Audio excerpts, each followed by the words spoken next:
The title of this video is kind of confusing to me, tribe. Everybody who stood by Mackenzie after the crash. Now, if y'all don't know, there was a car crash involving 3 people. And Mackenzie Shirilla was the driver. That's undeniably factual. Like, we seen the footage, we seen her drive 90 miles per hour on a road straight towards basically a brick wall. Afterwards, she claimed that she doesn't remember, right? Or that it was pots. She's essentially using everything to say that she didn't do it, or like she passed out, her foot fell asleep on the steering wheel, and instead of relaxing, it clenched up and went full throttle, I guess. Why this title confuses me is because the facts are so clear. Who would stand beside somebody that does this? There's no way. Even family members wouldn't stand beside you after learning that you did this. So I'm like, everyone implies multiple people, and then that shit say Rosie and Bubba interview. Now, tribe, I don't know if I missed the episode or something, and I know I didn't, because nigga, I've been waiting on this shit. But who the fuck is Rosie and Bubba?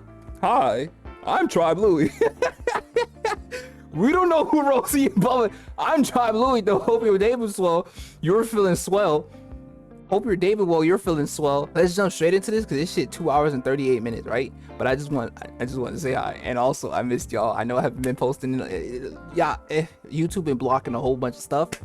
We're good now. Hopefully this vid is like completely good. It should be though. I should have no problems. But yeah, I did miss y'all. I missed y'all a little bit. I know that she dropped a part 3. We're on that too. Warm milk, foot rubs, and White Claws.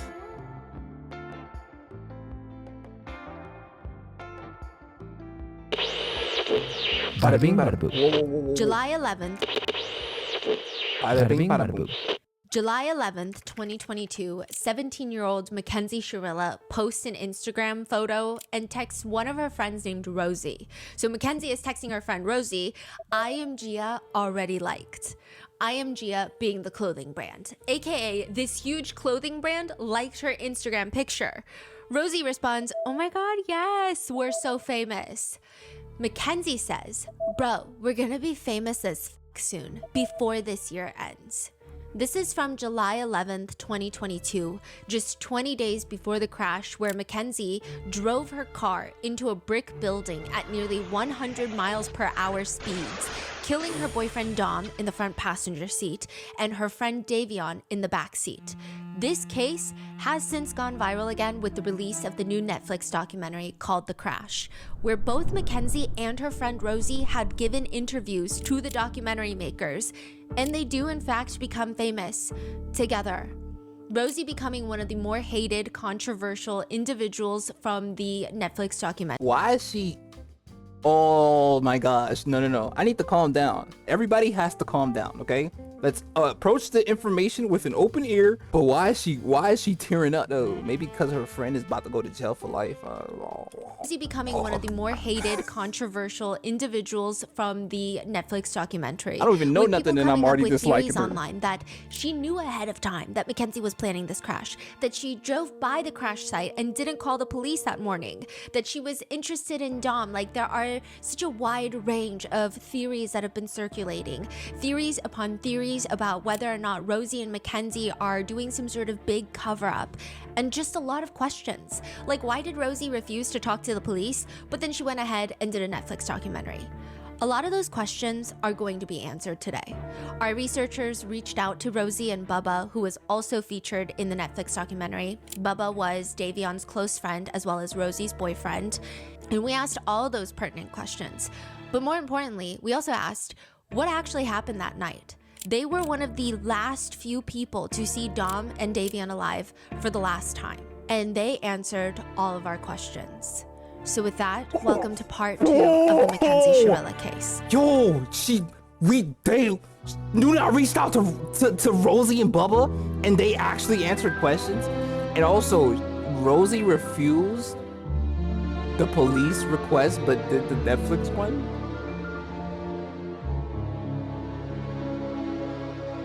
All of this strikes me as very performative, and it's like, are We we? would like to thank today's sponsors who have made it possible for Rotten Mango to support Change the Game for Dom Foundation and Davian Flanagan's Memorial Scholarship Fund. I'm put these Both description, GoFundMe's are these run by links the families of the victims, and we're going in to include description. all of those plus all the information regarding Dom and Davion's law, which aims to update Ohio's Son of Sam laws in order to prevent violent offenders from profiting off their crimes.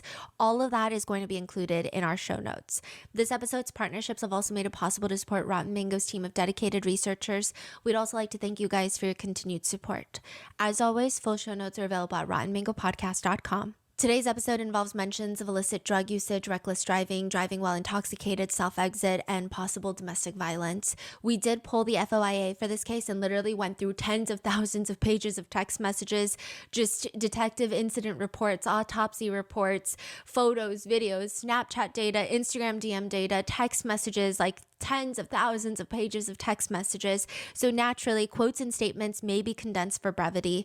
There is also a lot of discourse surrounding this case, and in order to explain the entirety of the case and the internet reception of things that have been released to the public, we are going to go over a lot of opinions, comments, and speculations made by netizens. They do not represent our own opinions. So with that being said, Sorry, not to mention opinions, but I didn't know about this case obviously until I watched it, and then I told my sis about it, and she watched my vid, and she's also waiting for me to watch this one and the third one because she's been texting me. It's hard explaining to a family member, hey, you can't see my reaction because I can't post it, and they're like, why not? And I'm like, well, because stuff is getting blocked. They're like, just post it. You don't want us to see it? It's like, no. Anyways, this has been like a very big thing, like the case overall. And I was just wondering, did y'all know about this case before noona talked about it? Because I didn't know shit, I ain't gonna lie, but I did some research afterwards. This is a huge deal, like, and I respectfully so, but I'm kind of disappointed in myself because like, how did I not know about this? But for some reason the clip of the crash feels like I've seen it before, probably on Twitter or some shit, but I didn't know that was what this was about. So with that being said, I will say that this case has gained a lot of attention with the Netflix documentary, The Crash, and we went through the entire case file. So this is going to be a pretty lengthy series. The Netflix documentary was about an hour and a half, and we've gone through, it's like 5,000 videos, 5,000 separate photos, tens of thousands of pages of text messages, 97 jail calls totaling up to like 20 hours, hundreds of pages of police documents, 39 body cam and dash cam videos. We went through it all and we're going to break it all down. This is going to be a 5-part series. In the first part, please go watch that first, the previous episode. We went over the crash itself as well as the relationships of everybody in the car, the relationship dynamic, and generally what people believe happened that night. In this part, we're going to be breaking down the Netflix documentary, the social media response, as well as what we asked Rosie and Bubba and what they've responded, and all of the things that happened. It was like a 2-hour-long conversation asking them pretty much every single question that the internet had for them. In part 3, we're going to be breaking down the main relationships within the Shirilla family. There's been a lot of allegations and rumors and just conspiracy theories circulating online that Mackenzie had a very strange relationship with her dad, where she would text him in the middle of the night asking for warm milk, and people think warm milk is a code for something else, and there's just a lot to unpack there. That's going to be part 3. In part 4, it's going to be the entire breakdown, the journey of Mackenzie and Dom's. I don't even know what that could mean, but I'm horrified, and I don't know if it's because my head messed up, but I think I just don't like warm milk, if I'm being honest. In part 4, it's going to be the entire breakdown, the journey of Mackenzie and Dom's relationship through their text messages from 2020 and then leading up to the crash. And part 5 will be all the jail calls, as well as Mackenzie's prison girlfriends who have come out on TikTok to talk about what their experience was like dating Mackenzie in prison. And she would call herself, allegedly, she said that people called her Shirilla the Killer. So with that being said, let's get started. November 4th, 2022, 4 months after the crash. that killed Dom and Davian. Mackenzie is on the way back from physical therapy. She's in the passenger seat. Her mom, Natalie, is driving, and they get pulled over. Mackenzie has her phone out. She's like recording all of this. Her camera is pointed primarily at the side mirror of the passenger side car, so you can see an officer in the mirror walk up to the car. He says, "Hi, Mackenzie," and snatches the phone out of Mackenzie's hand, and you hear her whining, "Don't touch my phone! You're under arrest." Why? "We have a warrant for your arrest. Come on out." Why? They get her out of the car, they cuff her, and they put her in the back of the police car. Wait, they arrested her in the middle of the road? Yeah, they pulled her over on the... Yeah. So did she know?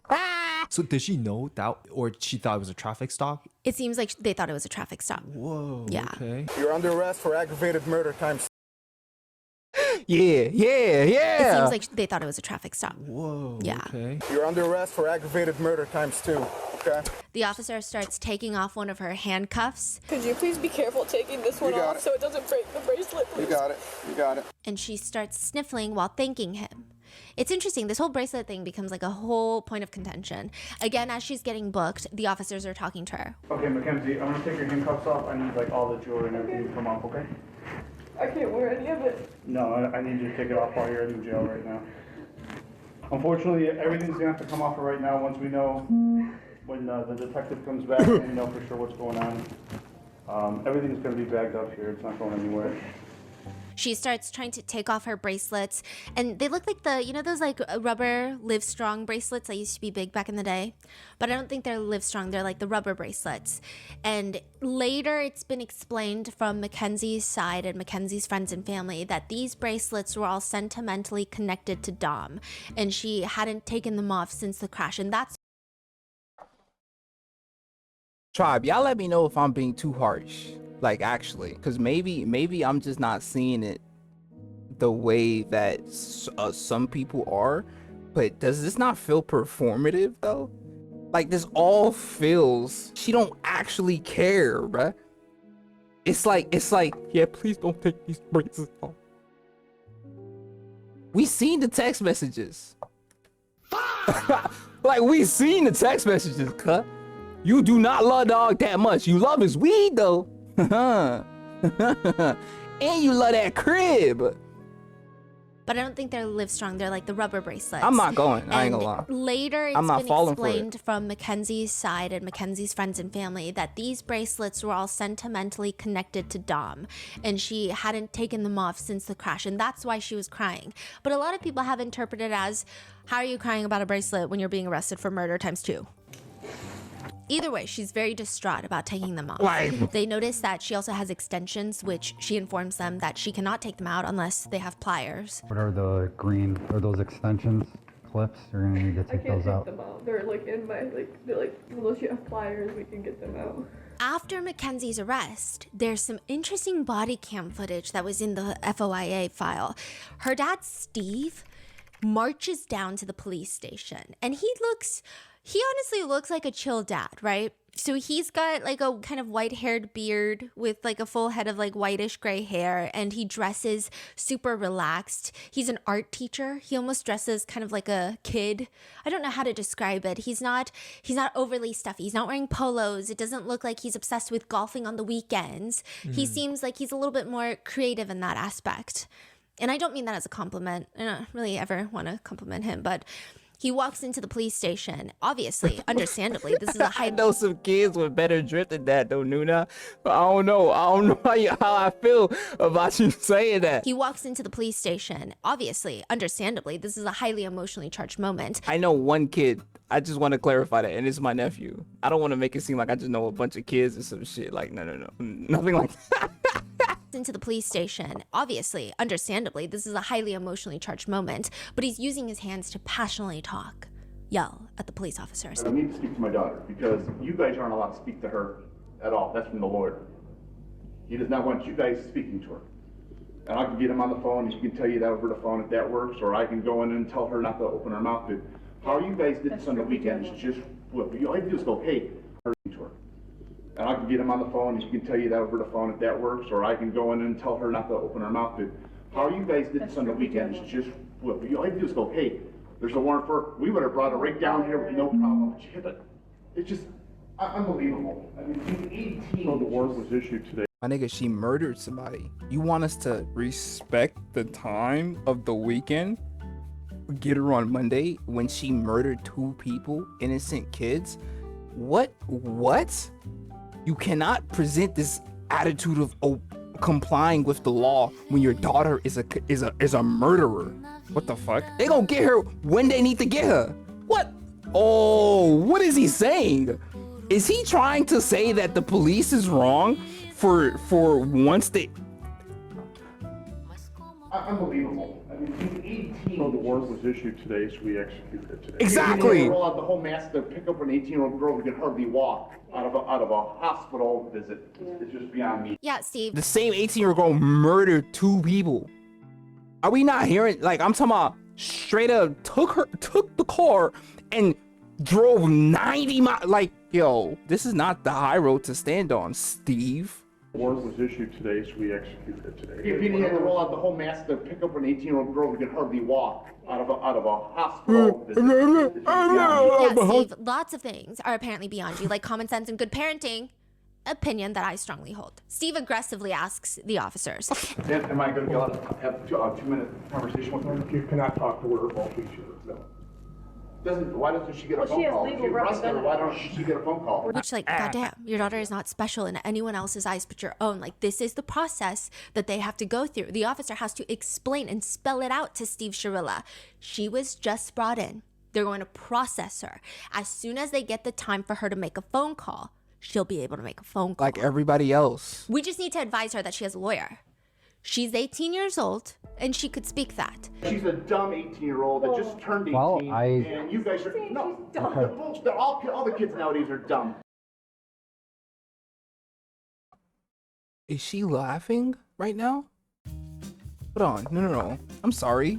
Let me just hold on, Tribe. I'm not even trying to be dramatic. Does she not understand what the hell's going on right now? I'm confused. I'm dead ass. I'm switching chairs now because I need to sit up and really process this. No, seriously. Right now, oh fuck, what type of chair is this? She is laughing right now in a situation where her daughter's convicted for aggravated murder ×2. And she is trying to correct the father and saying that her daughter isn't dumb. Ha ha ha ha, she don't say that. Ha ha ha ha ha. Oh, this feels very disgusting. This is like a Black Mirror episode where like the emotions are just dialed in very different directions because this isn't making sense to me in my head. I'm so serious. I'm genuinely perplexed. Why is she laughing here? Just turned 18, Well, and you guys are no. They're bullshit. All the kids nowadays are dumb. Sure, Steve, if that helps you sleep better at night, okay? Just know that most of us didn't get into a fatal car crash that took 2 lives at 18 years old. 17, basically 18, but I digress. Steve continues angrily, telling the officers. And these guys are going to take advantage of her. She's not allowed to speak to you guys. I'm telling you Listen, that. her from attorney lawyer. can call us. Don't ask her any questions. The officer straight up walks away, closes the door while Steve is still screaming. Steve Shirilla is still screaming. The officer straight up walks away, closes the door while Steve is still screaming. What you trying so hard for, bro? Like, he don't take Steve seriously whatsoever. This is a cheesy nigga. Why is he so happy? He's like, yes, we finally got that dumb girl. Put her in jail for life. I look at the stupid parents trying to defend the word. She's not going nowhere. Hey, I like that they executed it immediately. That's what you're supposed to do. Don't ask her any questions. The officer straight up walks away, closes the door while Steve is still screaming. Steve Shirilla is still screaming. He's like, don't ask her any questions. She's not allowed to speak to you. The officer is clearly unbothered, and this is through his body cam. So it's like we just have the perspective of his chest. Yeah. And he just walks to the back room where all the other cops are. He walks to his desk, and he says, ay, ay, ay. And he grabs cops are. He walks to his desk, and he says, ay, ay, ay. Cool Ranch, huh? And he grabs his bag of Cool Ranch Dorito and starts snacking. Wait, Yeah. Yeah. he just removed himself from that. Yeah, he's like, ay, ay, ay. and just started snacking on Doritos in the back. I just think the Shirilla parents, if you... The Nobody's Netflix taking them documentary, seriously. We'll get into it in a second, but they are just like massive complainers. They like to complain about everything. Oh, I can tell. Even on Netflix, they're complaining. I don't know why they needed 9 or 10 cars to roll up on an 18, 17-year-old girl. Prosecution needed a show, and they wanted to put on a pageant. In the Netflix documentary, Mackenzie's parents also say, Natalie and Steve also say, we were just like in shock. Murder? So they're in shock that say, we were just like in shock. Murder? Steve says, good luck proving it. There's no, what proof? What proof do they have of any of this? I know it's become almost like an online joke at this point that documentary filmmakers love to give us an empty chair when introducing their next guest to talk, and then having that guest dramatically sit down on the chair before looking directly into the camera, breaking the fourth wall, and then starting with their opening line of like, let me tell you Why about she that clocking night, these you know? niggas down? That is exactly what they do with Mackenzie in the Netflix documentary. But the part that the internet is freaking out over is not the slightly played out dramatic empty chair sit down, but rather the way Mackenzie sits down. She walks into frame, prison uniform, hair tied up with a bun the size of a cantaloupe on top of her head. She's a full face of makeup, and she almost like pops out her hip, arches her back as she sits down on the chair. Why is Netflix even giving whatever this is a platform? She clasps her hands in front of her and almost like smirks to the camera. Like it's just like a very weird, she's looking directly at us. The internet points out it's just, she looks like she's on a coffee date rather than a documentary interview about how she killed 2 people. She sits down. The producer asks her, so could you tell me why you want to give this interview, Mackenzie? I've never spoke before. I never told my side of the story. I understand there's many different sides to the story and different perspectives, but I just want to say my truth, and I just know myself, and I know I'm not a monster. What do you think happened to the crash? Through all the evidence that has been presented, the most logical speculation seems to be a medical emergency. That's the most logical speculation. This like sentence itself is, she sat in her cell memorizing this from her attorney, because I have read through so many thousands upon thousands of pages of Mackenzie texting and audio messaging people, and she does not speak in this manner. This is my lawyer told me to say this for this documentary. How does a medical emergency account for the control of the car? So she's like, the most logical reason is a medical emergency. So they're like, how are you able to control the car then if it's a medical emergency? And she says, I'm unsure because I have no recollection of that morning, but I know nothing about it was intentional.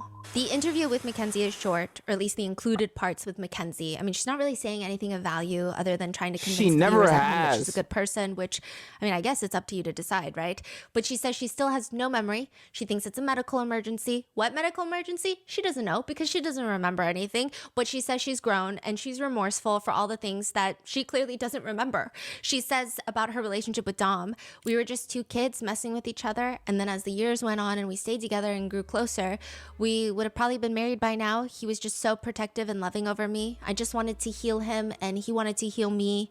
We were partners. We just took care of each other. I mean, we argued, we got back together, we broke up, we got back together. It was rocky, but it was good. It was just, we were in love, young love. She says it's really hard every day here. I try to wake up and be the best person I can be every day, stay out of trouble. There's not a moment that doesn't pass where I don't think about them or I don't feel a pain in my chest that it's still like the void of losing them. And near the end, the producer asks her, is there any last word that you'd like to say? And she turns to her right and she's like looking at someone off the camera. It's her lawyer. They let us know. They're like, she's looking at her lawyer, right? Her lawyer was present. She goes, did I touch on that? The right... Okay, so everything is like you think. I don't want to force anything and just say too much or sound crazy. I just want to make sure that I'm big on the no intent. There was What is she talk? She's trying to establish. Wow. Yo, do you see how Tribe? I ain't gonna lie, bruh. There's not remorse in her heart. She is only sad because she going to jail and staying there for hopefully a long time. I don't know the actual prison sentence, but if you establish a no intent, then it's not premeditated. In my ignorant opinion, because I don't actually know. And also, I could just be biased because once it's been established that you've committed such a heinous crime, all the words is no. It's not that she just committed a heinous crime. It is her actions prior and after that now make me think everything she says is cap. I just want to make sure that I'm big on the no intent. There was no intent whatsoever there. I have excessive amounts of remorse for Dom, Davion, both of their families. Like, that's so lawyer. Like, bro, this is a manifesto she reading, bro. Chat GBT ass apology. What This the is fuck? not intentional, and I will do everything I can to prove that to the world and the families.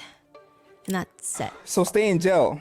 That was weird. Yeah. That Like was a fourth wall breaking moment. Like she's That was so weird. And the only thing the internet can really get out of this is, first of all, the sit down of her sitting on that chair was crazy. Her hair is crazy. And the fact that she said, I'm big on the no intent is just like people are having their minds blown on TikTok over that line. That's insane. What do to you mean me. you're big You're on the no big intent? on the no intent. What do you mean by that? The Netflix documentary also sat down with Dom and Davion's family members. Oh. They focused a lot on the pain that the family members had to endure Spider-Man. losing Dom and Davion, and it felt very transparent in the sense of the families of both those boys felt really vulnerable in sharing their journey of finding out that they lost their babies, essentially their children, to then feeling relieved that at least another child was able to survive, that Mackenzie was alive and in surgery. There was almost like a relief. Really? Because it's like, okay, at least, wow. you know, and then feeling confused because they're like, wait, nothing is adding up about this car crash. Like, it doesn't make sense. Her behavior isn't making any sense. They're not getting the answers that they so desperately need and deserve. Yeah. And then they see this evidence, and then all of the complicated just evolution of all these feelings. Dom and Davion's sisters have been using their platforms to showcase Dom and Davion's lives as well, and they were both included in the documentary. And it's just so frustrating to see the grace and composure that both Dom and Davion's family members held in this entire documentary, juxtaposed to the Shirilla parents. Mackenzie's parents, Natalie and Steve, who come off incredibly tone deaf, entitled, and just fucking dense. I don't really know how else to put it. Come off incredibly tone deaf. It's like, you never want to judge a book by its cover, of course. And I stand on that for sure. You should never judge an image by what it is. But I look at these people and I don't get good vibes. Maybe it's because I see a patch of the future peering through presently. Mackenzie's parents, Natalie and Steve, who come off incredibly tone deaf, entitled, and just fucking dense. I don't really know how else to put it, okay? They just are not likable either, and they seem like enablers. Oh, The documentary for sure, also brought for in a few of sure. Mackenzie's friends who have since gone viral, and there were just a lot of moments where it feels like, just watching the documentary, from the perspective of just watching the documentary, it feels like you're on a different planet from the people that are on the screen talking, because you're like, there's no way they just said that. There's no way any of this is real. For example, one of Mackenzie's friends, Faith, states in the documentary that essentially she cannot see Mackenzie intentionally crashing that car because she can't imagine Mackenzie ever hurting herself. Like, that's just not Mackenzie. She says Kenzie loves herself a lot. She wouldn't even have a McChicken with me at McDonald's because she cared so much about her own health. I don't feel like somebody like that, who cares so much about their body and so much about themselves and, you know, how they're doing, would be suicidal. Apparently, a McChicken from McDonald's is some sort of litmus test now. It's like McDonald's? McChicken McDonald's? And you're saying that because she wouldn't eat the McChicken McDonald's, she wouldn't kill nobody? Yo, Faith might have too much faith on God. And, you know, how they're doing would be suicidal. Apparently, a McChicken from McDonald's is some sort of litmus test now. Like, The what? documentary also brought in two of Mackenzie's friends that were there at the gathering that Mackenzie, Dom, and Davion left. And that was the drive home where the car crashed. Rosie and Bubba, they were there and they were interviewed. But before we do that, let's run through the night of July 30th and the early morning of July 31st, 2022. Okay. Mackenzie and Davion had both graduated high school, so they're going to like a series of graduation parties. Now, in part one, I told you guys that Davion is staying with Dom while his parents are out of town on vacation because he just started a new job. He couldn't go on the family vacation. Right. Mackenzie is basically living with Dom, even though she's 17. So naturally, it makes sense that the three of them decide to go to a few grad parties together. They live together, they take one car. Mackenzie and Davion graduated. Dom is dating Mackenzie. The first stop is Kelly's. They get to this girl named Kelly's house at around 10 p.m. Kelly speaks with detectives and she tells them okay, it really wasn't like a crazy grad party or anything. My mom was there the entire time. In fact, her mom was in the interview. I think it was like the kind of party they were expecting, because I told them like not a lot of people are going to be here. Like we're all just, it's just like close friends and we're just chilling out. Like, you know. And she says Mackenzie, Dom, and Davion get there and they're just kind of sitting off to the side for a little bit before Mackenzie asks Kelly, hey, come here. And she was like, do you trip? Which meaning like, do you do acid? And I was like, no, I don't do that. And like, I was like, especially like my mom's here, like I don't want to do that. Like I feel like she was like asking, she didn't say the words, but I felt like she was asking me if I wanted to trip with them at my house. Kelly kind of thinks it's weird because Mackenzie knows that her mom is home, and like that's just not the vibe right now. That's just not the energy. So she's not trying to do that right now, right here. The conversation pivots, but Who's tripping at a grad? Okay, whatever. Kelly still hears Mackenzie and Dom making plans about maybe going to some guy named Mark's house and saying things like, should we do it tonight? Should we do it tonight? So it sounds like to Kelly that they're debating whether or not they want to do shrooms or trip or whatever. And then within 20 minutes, they leave. And Kelly's like, she gets it. She says that she thinks the three of them were maybe expecting like a party. Like a rager. And it was just more so Kelly and her friends hanging out and her mom was home. And it was just more like a chill gathering. Nice So they vibe. leave Kelly's and they actually head over to a different guy's house, Paul's house. The police interview Paul. And he says he's technically Mackenzie's friend. So they're just trying to get like, how do you guys all know each other? And he's like, well, okay. So Paul is best friends with Rosie, who's in the documentary. Okay.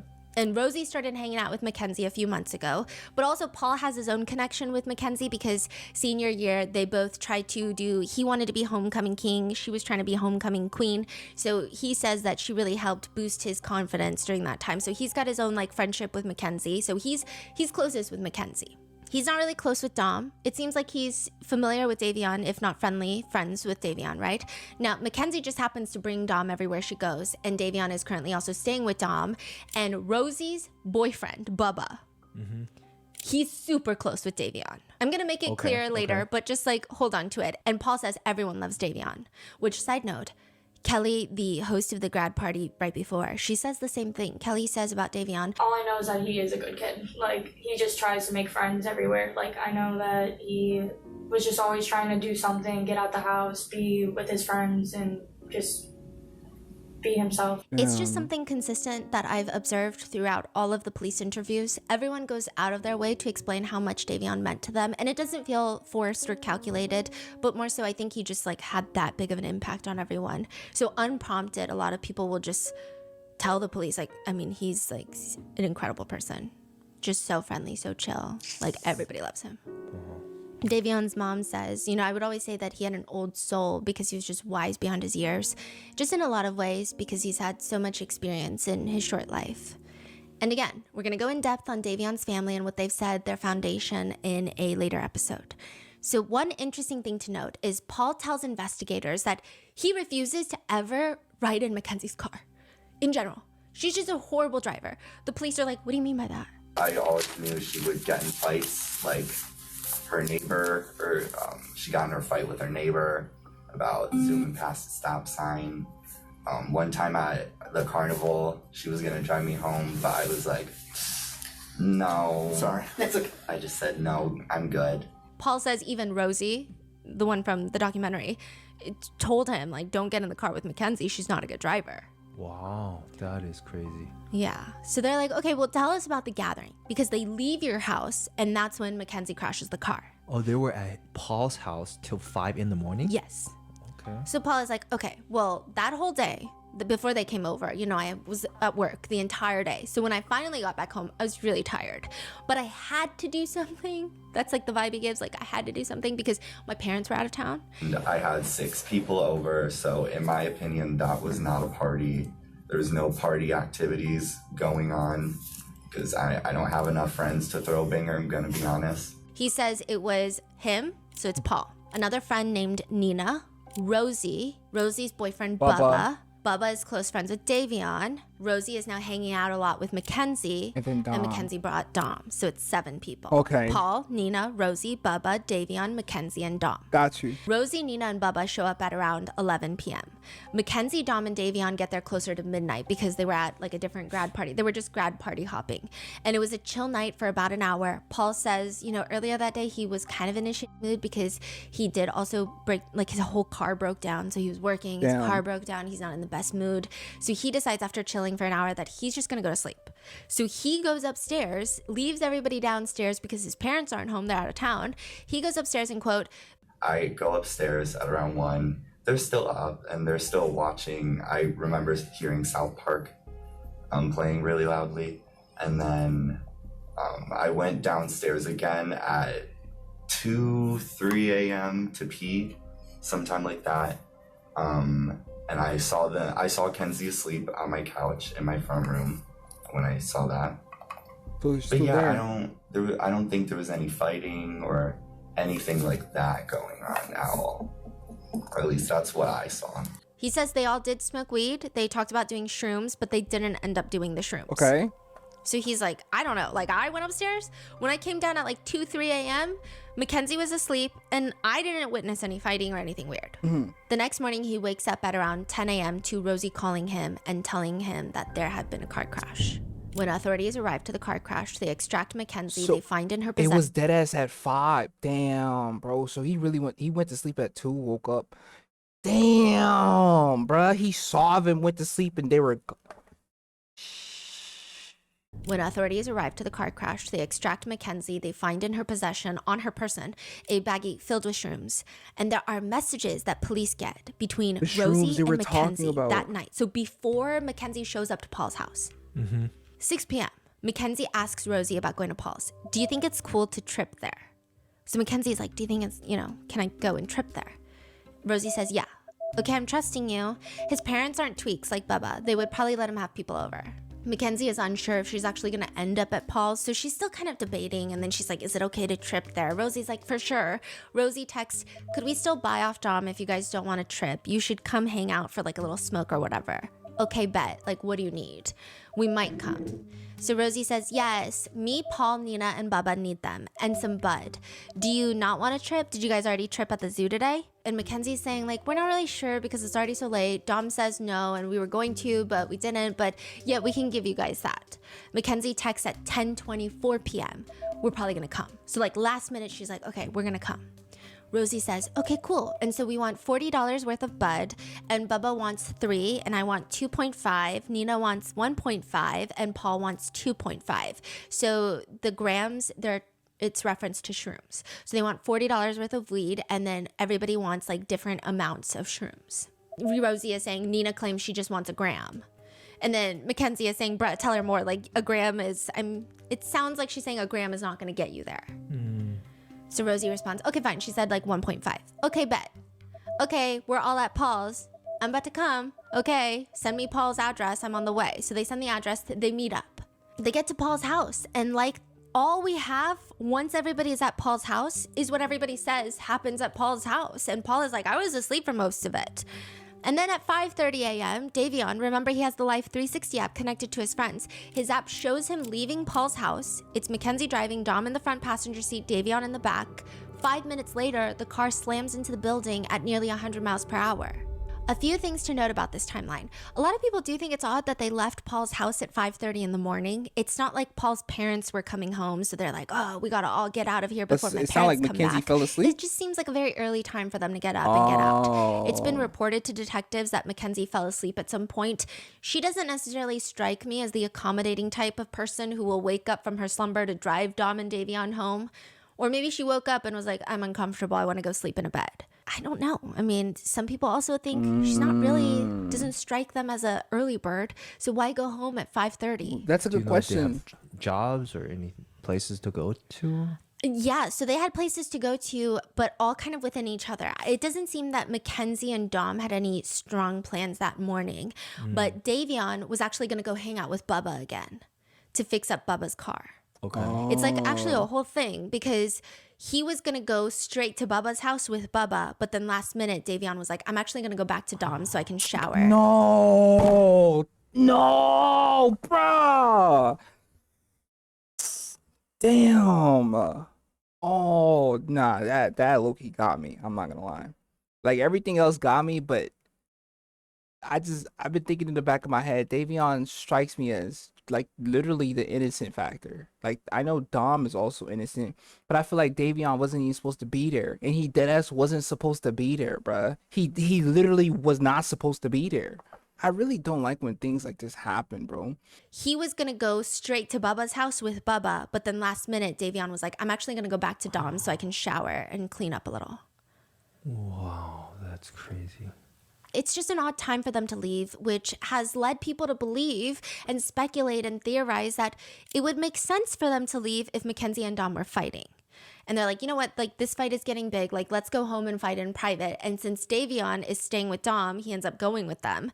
On the drive home, they're still arguing. What would they be Mackenzie, fighting in about? retaliation out of rage. Never mind. Stupid question. She just fights. She just throws fights randomly. You're right. That was a dumb question. Ends up going with them. On the drive home, they're still arguing. Mackenzie, in retaliation out of rage, drives the car full force into the building. But the problem with this is every single person present at the gathering that night state that they did not witness any fighting between Mackenzie and Dom. Some people think they're flat out lying. Others think maybe they are telling the truth, but that doesn't mean a fight never occurred. Whether it's just on the way home or whether there was a fight earlier that night and it just wasn't felt or witnessed at Paul's house, but it resumed in the car. Judging by Mackenzie's text messages and Instagram DMs to Dom, I will say that she clearly seems like an instigator who knows how to escalate a fight in record time. She's kind of like a bomb. She seems to go off at the smallest thing and it's very explosive. So I could understand how a lot of people theorize that a fight broke out once they got into the car on the way home. Davion's friend who hosted his vigil goes to the police and he reports, and it makes sense.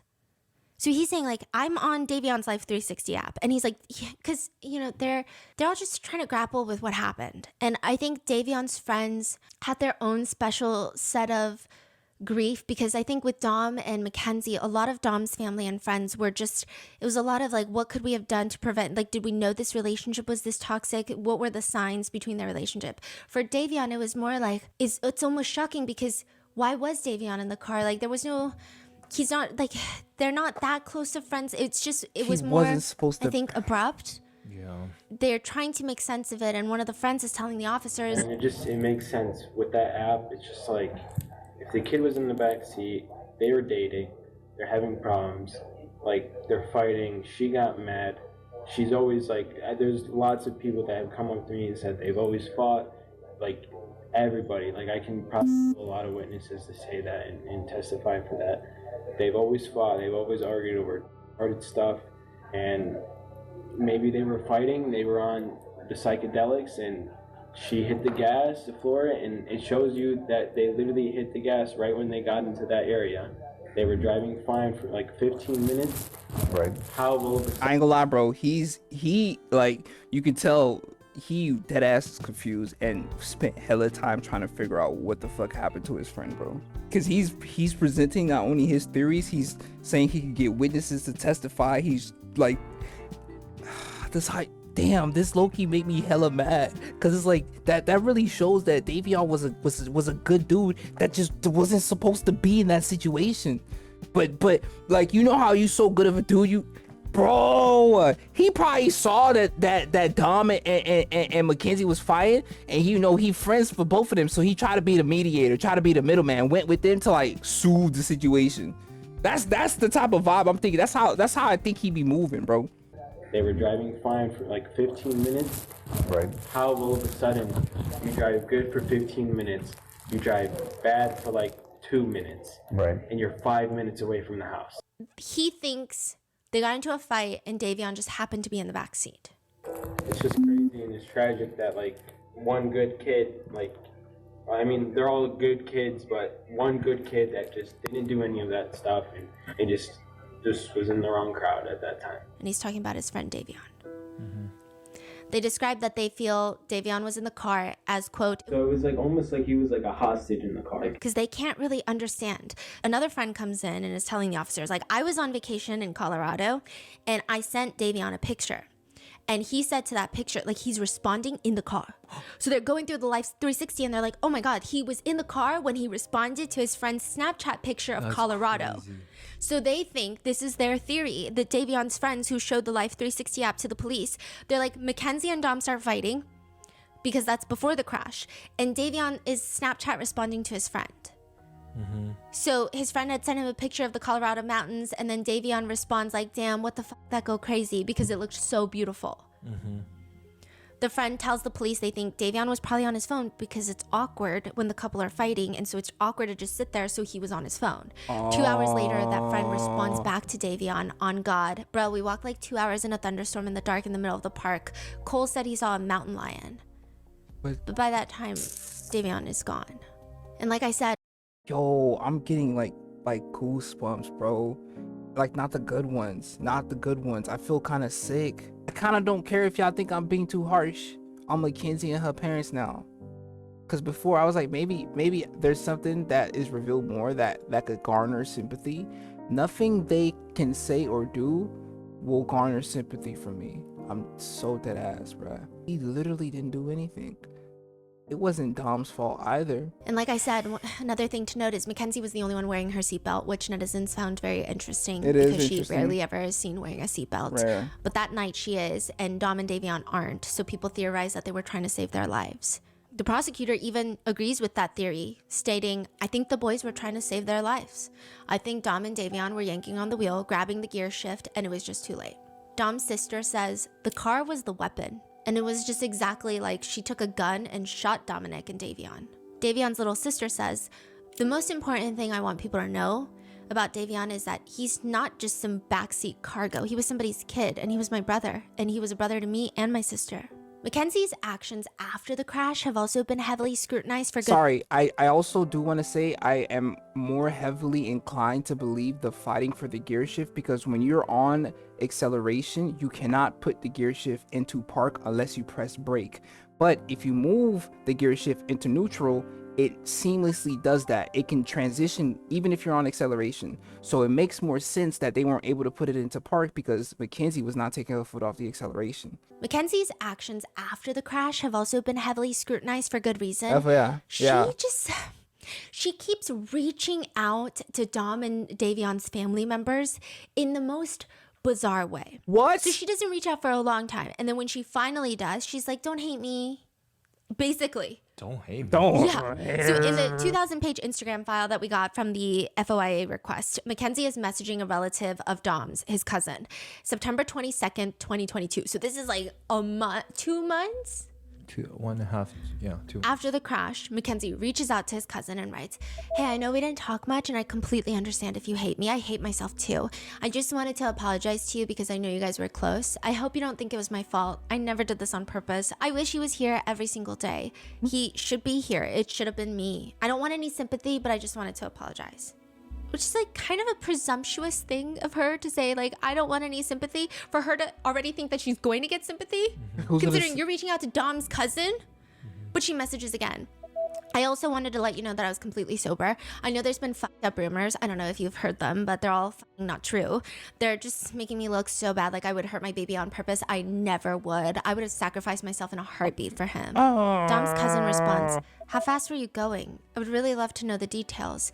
I don't know if you're allowed to share that info or no, but I would appreciate if you could share some detail. There's just no justification to be going 90 miles per hour if that is even the correct speed.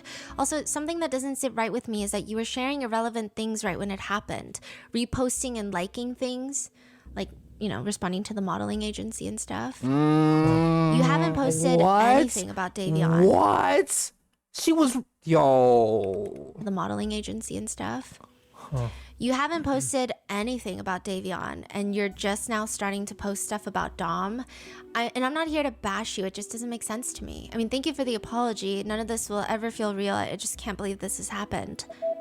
If you want, you can call me. I don't know if you can hear my voice though. I'll try to make you feel better about it. And to be honest, I don't really remember the accident for some reason. All I remember is turning on the street and my vision goes dark. And it's really weird because I drive that street like almost every single day and I have never once went that fast on that street. I can't say exactly how fast I was going, but it's not what the Life 360 says. So it's not the app dedicated to figuring out your speed in the car, dedicated to figuring out your Oh, but you, the 17/18-year-old girl, prone to not only crashing out at the slightest drop of a hat, we're supposed to take your word for it, versus the app built and used by hundreds of thousands. Yo, tribe. A lot of these people are just emotionally driven to the point of not only stupidity, but immorality and like insanity, I feel like. Because nothing she has said has made sense. It's all felt fake, performative, or illogical. Nothing she has said has come from a standpoint of, okay, finally I can get where she's coming from. I haven't gotten nothing of where she's coming from, bro. I can't say exactly how fast I was going, but it's not what the Life 360 says. What does it say? 90? Yeah, I think it was faster. So How would she know then? yeah. Also, everything would indicate that she's going fucking fast. Yeah. Like the way the car crashed. Like, what do you mean it's not? I don't really have any pictures of Davion. We but have I've been texting his footage. family, and Dom is Like- honestly affecting me a lot more because I was with him every single day for 4 years straight. He was my best friend and my soulmate. Mackenzie tells Dom's cousin, and you're allowed to be mad. I get it. I'm mad at myself too. What do you like? She's like giving her permission to be mad at her. To which the cousin states, like, yeah, but you could still post Dom's GoFundMe, Davion's GoFundMe. Like, I think a lot of people were just uncomfortable with the fact that Mackenzie's going around saying, oh, I'm so remorseful. It should have been me. It should have been me. And she's responding to modeling agencies. Doesn't post anything about Dom and Davion She's for a not long actually time. Doesn't post their remorseful. GoFundMes. Doesn't post anything to She help. don't just like nothing. care. But And bro, then Mackenzie she says, I'm not allowed to post anything. My mom is not letting me. Didn't. And then Mackenzie says, I'm not allowed to post anything. My mom is not letting me. Didn't the mom respond to the Yeah. modeling agency? Uh-huh. There are text messages between Mackenzie and Dom's mom, and Dom's mom is asking her, what made you start speeding? Mackenzie just responds, I don't remember the accident. All I remember is turning on the street and then my vision fading to black. I wish I could remember it. It would make me feel a little bit better. What's the last thing you remember? I remember turning onto the street and then my vision fades to black, and it really kills me not being able to remember anything. I promise you I would tell you. I've been asking my therapist why I don't remember, and she said it's because of trauma, but I'm gonna try to get hypnotized and make myself remember. yo, I dead ass can't listen to this shit, bro. Tribe, I'm going to, don't worry. But I'm just, this feels like a chat GBT message of what it thinks remorse looks like. She's just regurgitating everything. And it's supposed to make me believe her, but I'm really not though, because it just feels fake. I'm gonna go try to get hypnotized and make myself remember. You know why this doesn't move me? Because she's lying. I feel that in my bones, tribe. I'm so serious. It's in the bone. It's in the bone. I'm dead ass though. I feel it. I feel it coursing through my body. She is lying, bro. She's lying. Dead ass though. And it's infuriating because I don't understand why. I do understand why the families is treating her like this, like she's a baby that they're trying to get the truth out of. But it's like, we need to start introducing reality. You did what you did, and if you don't want to stay in jail forever, you're gonna tell the truth of exactly what you did. None of that no remembrance shit. What did you do in detail? Otherwise, not only you gonna stay in here, but we gonna arrange some people around you too. No cap. Cause you can't get away with this shit, bro. I don't remember that. Nah, I'm not going. Nobody should be going for that, bro. Shit talking like we're supposed to feel some type of way for her, cause nobody feeling none for you, shit. Don't remember, and she said it's because of trauma, but I'm gonna try to get hypnotized and make myself remember. Now, I will say that Mackenzie sounds incredibly exhausting to be around for Dom's family while they're going through likely the most tragic moment of their lives that has been caused by Mackenzie. She's busy messaging them, asking for things to help with her own grief. She's explaining to Dom's cousin that Dom's mom isn't ready to see her yet. So Mackenzie's like getting impatient. She's telling Dom's cousin, like, I don't know why Dom's mom doesn't want to see me. Like, she says she's not ready, but like, she seems like she's getting impatient. She says to Dom's cousin, we talk every single day though, talking about Dom's mom. It makes me feel a little bit better that she doesn't hate me. I don't know, she's kind of short, but she's telling me that she's really sad, but she asks how I'm doing and stuff. Dom's cousin is like, yeah, that's understandable. This is so hard. Mackenzie says, I've been trying to go to Dom's house because I just want to lay in his bed. So as Dom's parents are grieving, she's texting his mom non-stop, asking to be allowed into Dom's house to lay on his bed. So she say Dom's mom doesn't hate her. Yeah. Is that true? No. She hates her.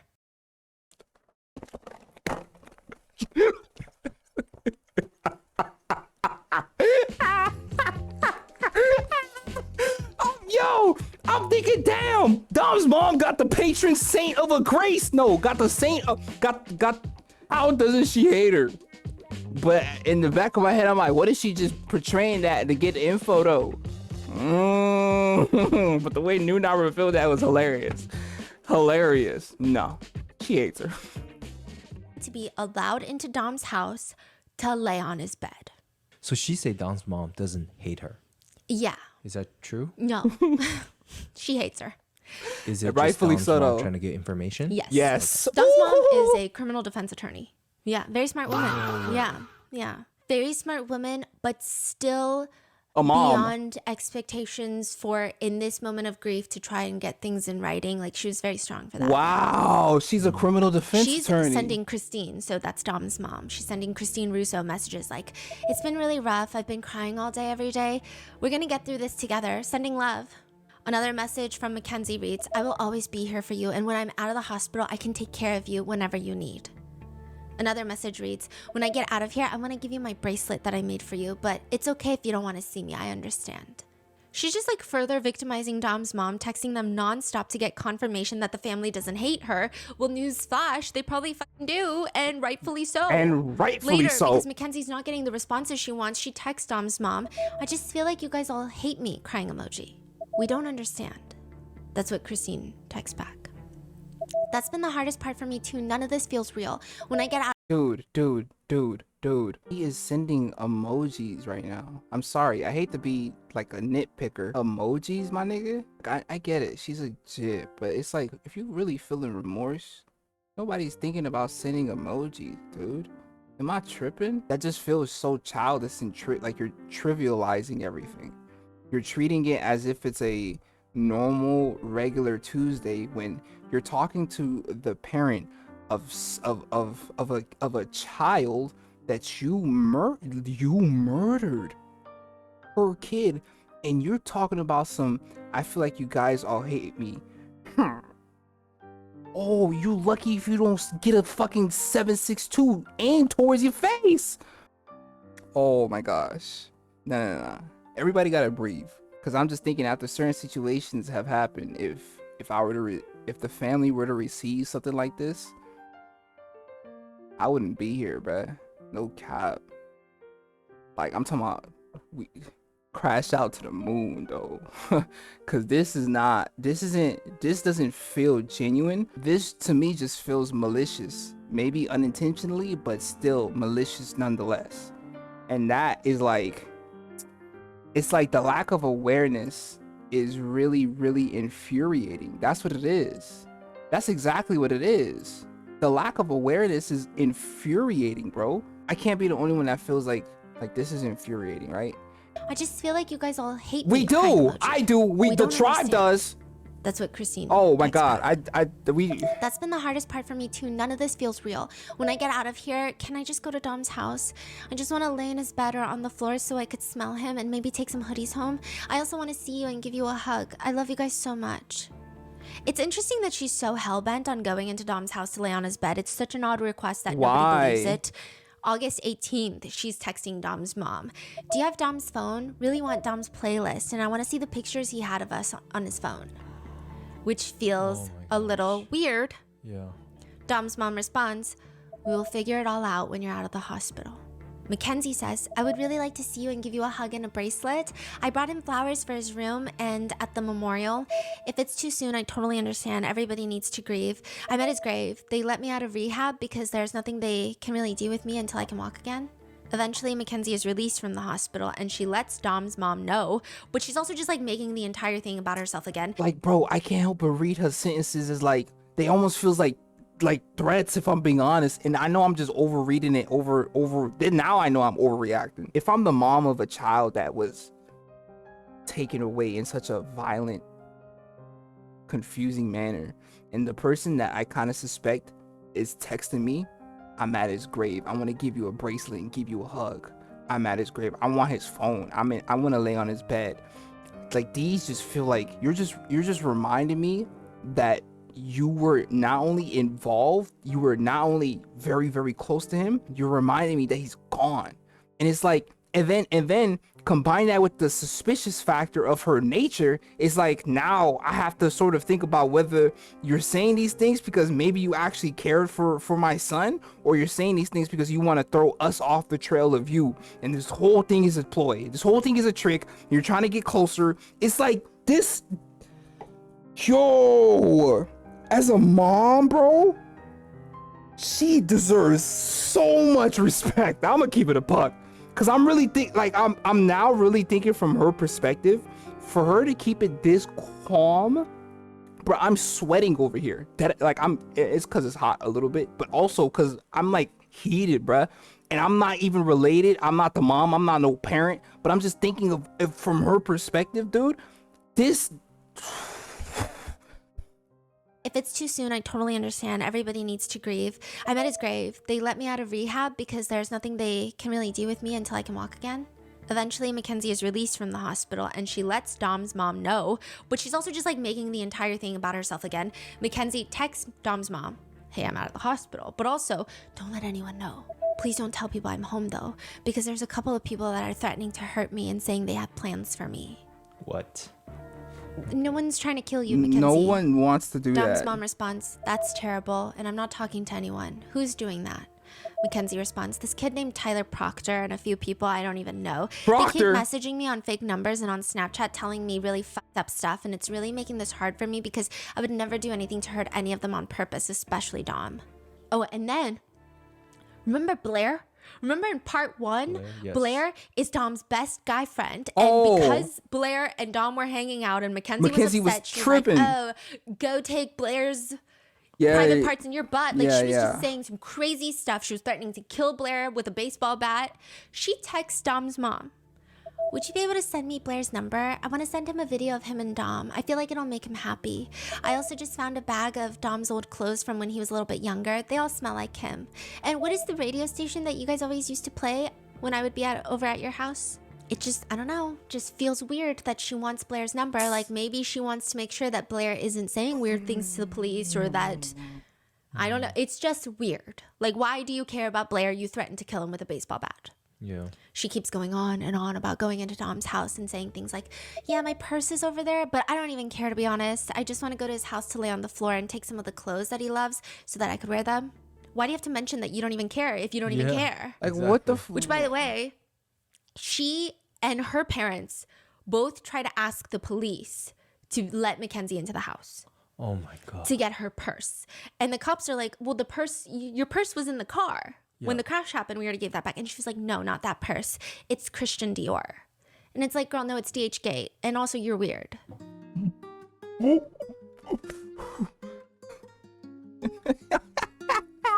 Christian Dior, more like Michael Kors. Let's just say Dykel Moores, bro. This seems like a very vapid, materialistic, performative human being that should not be in society. And the cops are like, well, your purse was in the car. Yeah. When the crash happened, we already gave that back. And she was like, no, not that purse. It's Christian Dior. And it's like, girl, no, it's DH Gate. And also, you're weird. Yeah. They want something else. Yeah, I think they want something else. Oh, for sure. Yeah. They're not saying what it is. Mackenzie asks Dom's mom not to delete anything on Dom's phone and says, whenever you're ready to see me, I just want to go through his phone and see everything that he has of us. What? Yeah, she brings up going into Dom's house again. She's like, you don't even have to see me. To which Dom's mom has the level of patience I cannot comprehend. She responds, I don't think you understand how incredibly hard this has been on me. I haven't gone in there except to get clothes to bury him in. So for months, Mackenzie is just exhausting about it. Clearly, they don't want you in the house, considering the circumstances that I think most people with a functioning brain would probably understand and grasp. Even if Mackenzie feels herself this is a medical accident, it is still understandable why Dom's family would not want to be around her. Because Easily you knew you had a medical understandable. condition. Why were you driving? Why are you always driving while high, as per your own social media post, if you were diagnosed with POTS and you are symptomatic of fainting? But Mackenzie messages Dom's mom. I'm really stressed out about people moving my things or making it look different than it was when Dom lived there. My top priority is just being able to go inside of that house. What the yo, no. Different than it was when Dom lived there. God, My top bro. priority is just being able to go inside of Your that house and top just be there for the priority. day. It hurts that everybody but me is allowed in the house. It already hurts seeing all of his friends there at night spending time with you, but it hurts even worse seeing I'm the only one not allowed in his house that I spent the most time in. Cause you murdered him. You are the reason he's not there. Time with you, but it hurts even worse seeing I'm the only one not allowed in his house that I spent the most time in. I need to get in there for multiple things that I have in there. I don't know why I'm not trusted to be in the house I spent 90% of my time and slept at every night. To which Dom's mom later tells the police. Where she was begging me to go in the house. That's what's even creepier. Yes. And the police are like, oh yeah, Mackenzie's parents were asking us to go into the house to get Mackenzie's stuff. And so Dom's mom is, that's what's even creepier, that they're going to call you guys about getting her stuff. She said to me, well, do you think Angelo's going to go in there and destroy my things? This is what she said. And I said, no, Angelo's not going to destroy anything. And I said, I can always get together what you have or something like that. She goes, but I want to go in there. And she goes, can't you just sneak me in and not tell anybody? And I just want to spend the day there because November 14th is our anniversary.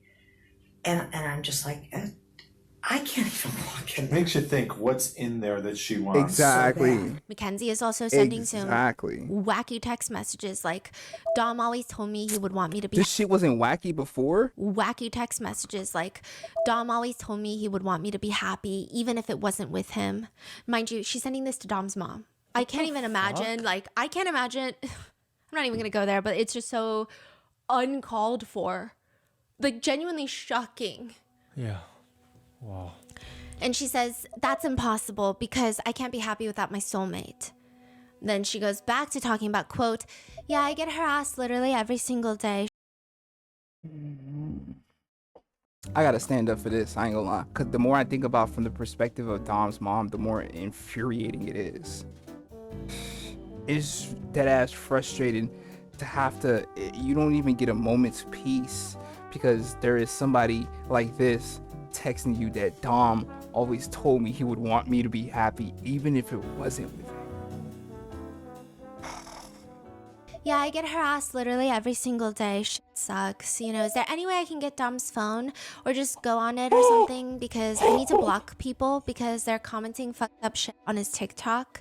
Dom has videos posted on his TikTok and I commented, I miss you, and people are harassing me on there. Specifically, this one girl that has been harassing me our whole relationship, and I just want to delete her comment and block her. Then she adds pressure to Dom's mom, saying things like, I really can't tell if you hate me or not. I feel like if you don't hate me, you would let me come over or be there for you. Or you would tell everybody that they shouldn't hate me, but I feel Okay, I see now. I'm understanding more her motive, and it is insidious.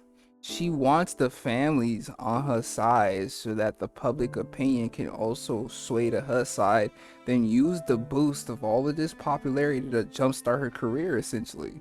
Because the end goal in Mackenzie's mind that I've established is the one true fact, despite all of the cap that she loved to spew, is that she wants to be famous. Yo, the more I think about it, the more sickening this is. Because if she's this calculated about this, what else? And I wish you would just tell me so I can stop bugging you. But if Dom's mom, I swear on everything I love, if Dom's mom text her, I hate you and I want you to stop bugging me, Mackenzie will crash out. I'm talking about, you don't know what Dom has done to me. You don't know how I felt during this and that. Your son wasn't I'm telling you, bro. Cause the only reality she gonna accept is the one that she present to you. If you don't accept that reality, this some bullshit. And I'm still stuck on the fact that Davion wasn't even supposed to be there, bruh. I really can't tell if you hate me or not. I feel like if you don't hate me, you would let me come over or be there for you. Or you would tell everybody that they shouldn't hate me, but I feel like you just don't like me. And I wish you would just tell me so I could stop bugging you. Dom's mom responds, this is all emotional. I can't tell anyone to do anything. I don't hate you. Gosh, I'm having a tough time with just not having my son. You can't tell them to not bug me, but you could tell them that you don't hate me, and it's hard for me too. Yep. I'm always having a tough time. Yep. He was the love Yep. of my life, and I spent my last 4 years every day with him. Shut up! I'm sorry. Yo! This is his mother. Like she's been here. I knew you. She raised dog. Yo, she is actually insane. No. There's no mental. No. I refuse to believe there's any actual intelligence within her brain, bro. It's just an empty spot, just blank space, and just actions and emotions. I'm sorry. This is his mother. Oh, I know you're like gripping the hard chair for because me, it's too. infuriating. Dom's mom responds, my family will never be the same. I lost a part of my heart. I'm sorry that people aren't receptive to you, but those boys died at your hands. You have to understand that. You think I want things this way? My life is hell and I'm broken. Mackenzie says, I did not do this on purpose. If I knew any of this would happen, I would have made sure it was me that died. I would think you understand, but good to know that you think it's all my fault. I do understand that nothing is ever going to be the same. We're in the same boat. We both lost extremely important people to us.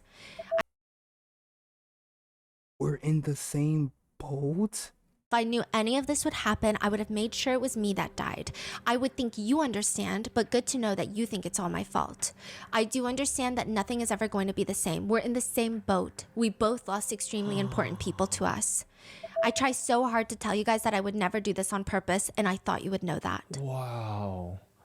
I feel like it's showing now. Bro. Pretend. I don't know where she gets this audacity. I think the audacity has in always awareness. Been there. She just hides it. Yeah, at first she's like, okay, this is what I need to say, and then she's the more she doesn't get her way. It's like doing the most. There's nothing worse than you can do than take someone's life and then saying, "Why can't I already said sorry?" Yeah. Mackenzie is one of those individuals that has so much stamina in times of supposed grief on her end that she will exhaust people to the point where they just end up either having to agree with her or not talk to her. That's my opinion. It's just so excessive. Mackenzie messages Dom's mom again. Could you please try to help me get people to see that I didn't do this on purpose seriously? Hurts my soul that anyone thinks that, and I can't sleep knowing that. And if you know... she has the audacity to go ask victim's mom to help her. And if you know you didn't do it on purpose... why do you need everybody else to know? Exactly. Why do you need everyone to know? Dom's mom says, no one says that directly. I just said, look from the other side. It's hard to explain anything when you said you don't remember any of it. I know everybody thinks that though. I've just been having a rough couple of days. I'm trying really hard to talk to everybody. Dom's mom says, it's been really bad on me too. Can we please try to fix this? All I know is it's never going to be the same, but I want to be able to come spend time with you guys. I wish I could bring you guys closer. I think she means closure, but she writes closer. Or tell you what happened. If I could remember anything, I would tell you. I don't know why you think I would ever do this on purpose either. I understand I was the driver, but I would have done anything to prevent this. He's the love of... anything to prevent this except for fucking press on the brake. He's the love of my life and my best friend. If I could remember, I would tell everybody, but that's just how trauma works. I wish I could bring you peace. She then goes back to harassing about going into the house again. And so Dom's mom is like, I will get your things together. I'm sorry things have been rough. I don't know where all my things are. I'm not allowed to just go and get my things, ? I understand it's been rough for me as well. I just don't understand why this has to be such an issue for me to go into the place that I spent all my... Yo, the more she keeps on pressing, the more mad it's making me. Because it's like, the only reason why she's saying all these other things is to appease the mom. And her real mission is to get inside that room for a specific reason, bro. I haven't seen nobody crash out on her, bro. And I just want somebody to check her. Everybody's trying to be on her good side, trying to walk on tippy toes around her. No, fuck you. You did some heinous shit, and we're supposed to walk around like, oh, well, it's okay that you don't remember. I just hope that you really... No. I'm getting a whole bunch of girls and I'm gonna have them jump your ass every single day until you tell the truth. Like, there's no fair play now, bruh. There are certain things you just cannot do in my eyes. And once you cross those lines, I bet I'm right there with you. In certain things, certain instances, not all the way. I just don't understand why this has to be such an issue for me to go into the place that I spent all my time at. And I also want to make sure that all my things were not messed with because I know where everything was when I left it there. You're going to jail. What do you need your stuff for? Yeah. Later, when Dom's brother, Angelo, is being interviewed by police, his mom is also in the same room, so Dom's mom is there, and the police inform them that Mackenzie's dad has been, kind of a little bitch about Mackenzie's driver's license that is in Dom's house because she wasn't even driving with her driver's license, okay? Wait. So Mackenzie's dad is Telling the cops, like, we need to get her driver's license. Why do you need her what? Yeah, she doesn't need to be driving. What do you need her What? driver's license for, okay? And also, she wasn't driving with her driver's license. Anyway, the officer is like... Because they wanted her driver's license. And we said, first, her dad reached out to us a couple of times. And I said, at best, you can come request an escort. We'll call Miss Russo. If she says yes, we could arrange it. If she says no, we're done. And then last time when he was kind of getting under my skin, I said, no, we're not getting involved in this. And so he had his lawyer call me. And it was the old lawyer from Columbus. And I told him the exact same thing. I said, this is not a criminal matter. We're not getting in the middle of this civil stuff. Right now, emotions are high. The Russos are grieving. This is not the right time to get her driver's license. But why wouldn't anybody even say anything to me? She's like, I think the feeling is, why does she need to let them into the house? Why does this need to be a whole thing where the police have to reach out to her? The lawyer has to reach out to... It's like, no, I just don't want to... No, you're not going in the house. Yeah. Simple. And she has the fact that folks are even trying to press her for this, oh my gosh, she is moving so graciously. I would be freaking the fuck out. I'm gonna keep it honest, bro. My fault. I'm pausing way too much. I just need to keep taking breathers because I'm just getting more and more. I'm gonna step back. To reach out to... It's like, no, I just don't want to... No, you're not going in the house. Yeah. She's like, I don't know. Why is this a thing? Like, I said no. And then she says about Steve Shirilla, about Mackenzie's dad. Let me tell you, that rotten son of a bitch father of hers never said a freaking word to me. I bumped into them at the cemetery. Of course, my place, I have to bump into him. And that bastard never even said, hello, how are you? I'm sorry. Nothing. And side note, the only reason Dom's mom does admit to the police that she's talking to Mackenzie is because she also knows what Mackenzie is doing. And it's very clear through the text messages. It's such an icky feeling reading those messages between Mackenzie and Dom's mom. Mackenzie is effectively dangling pictures and videos.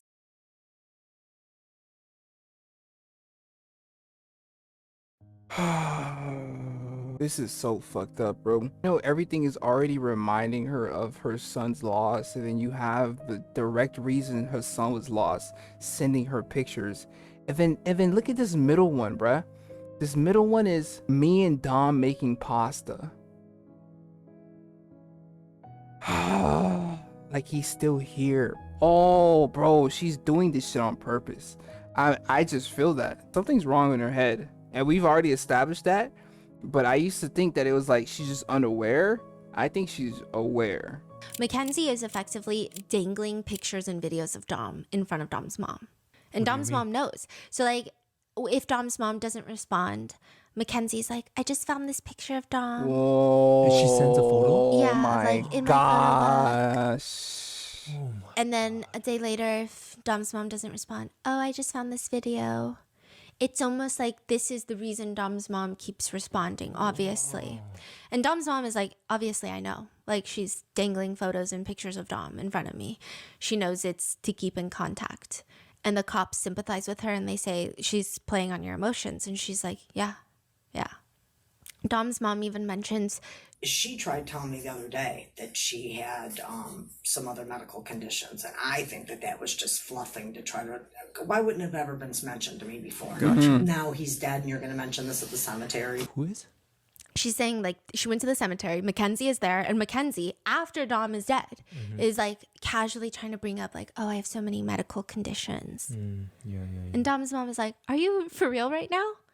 But what's worse about this is There's Dom's worse. mom has a lot of very pertinent evidence. She doesn't have it immediately, and they all kind of start clicking together within the few days after the crash. But she has a situation with another witness that can back it up, that Dom had called her a week before the crash and said that Kenzie was threatening to crash the car with him in it. You're kidding me. Yeah. Dom's mom breaks down when talking to the investigators. She says, I just figured that maybe Mackenzie needed to grow up. She's young. I mean, do you guys know what I'm saying? You don't think that it's going to come to this. And I just figured maybe she just needs to grow up. She's young. I mean, do you know what I'm saying? Yeah. Think that it's gonna come to this. They ask her, what were your motherly instincts? Like, what did you feel around Kenzie, especially in the presence of Dominic? Was she genuine? She was everything you can tell by her. You know, she's everything all about her.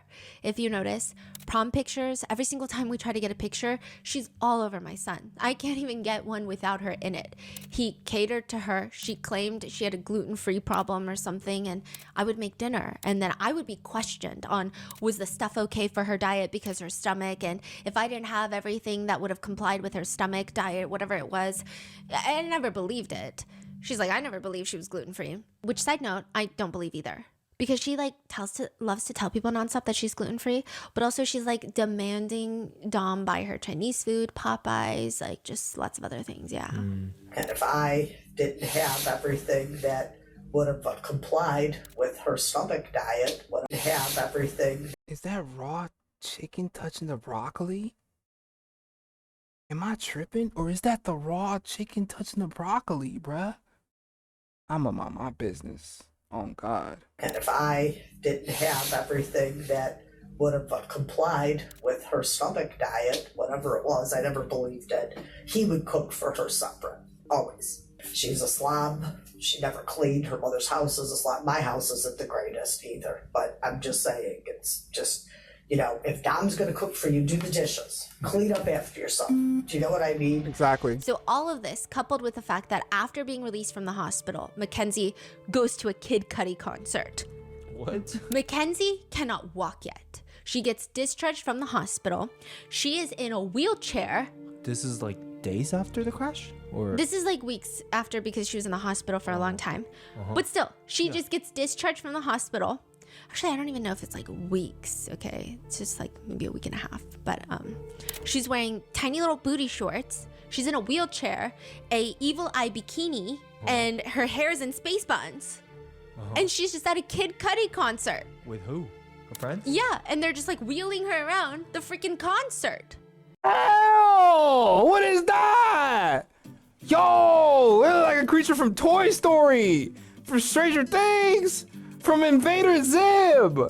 I've seen nothing but nonsense. I'm gonna keep it a buck. And she's just at a Kid Cudi concert. With who? Her friends? Yeah, and they're just like wheeling her around the freaking concert. Mackenzie is also incessantly posting on Snapchat pictures and videos of her in the hospital going to therapy. It's just a bit odd. Even the way she's posing for all the pictures, she keeps doing the thing with her feet. So she loves taking pictures of her legs because they're both in casts. And then she does the thing where you like angle your toes inward. She'll be in the passenger seat of the car. Her mom's taking her to Whole Foods. There's a rainbow. Mackenzie has her cast. She has her legs up on the dash. She's taking a picture from inside the car with, again, her feet pointed inwards for whatever reason. She later sends that photo to Dom's cousin saying, I was bawling my eyes out at Whole Foods because this is where we used to shop. Her and Dom. And when I left, there was a rainbow right over. And if you look where the rainbow would have ended, it touched the ground. It's literally on me. She's like saying Dom is in heaven, putting a rainbow on her. And the cousin, I mean, at this point doesn't know what's going on. So she's just like, that's beautiful. He just keeps giving me signs and it's kind of making it easier. But I also cry because he's not here. She tells the relative he's sad, but he wants all of us to be strong. As if she's like communicating with Dom. And like, out of all people, she says, he wants us to be strong, even though it's going to be hard. I still cry every day. And I'm sure you do too.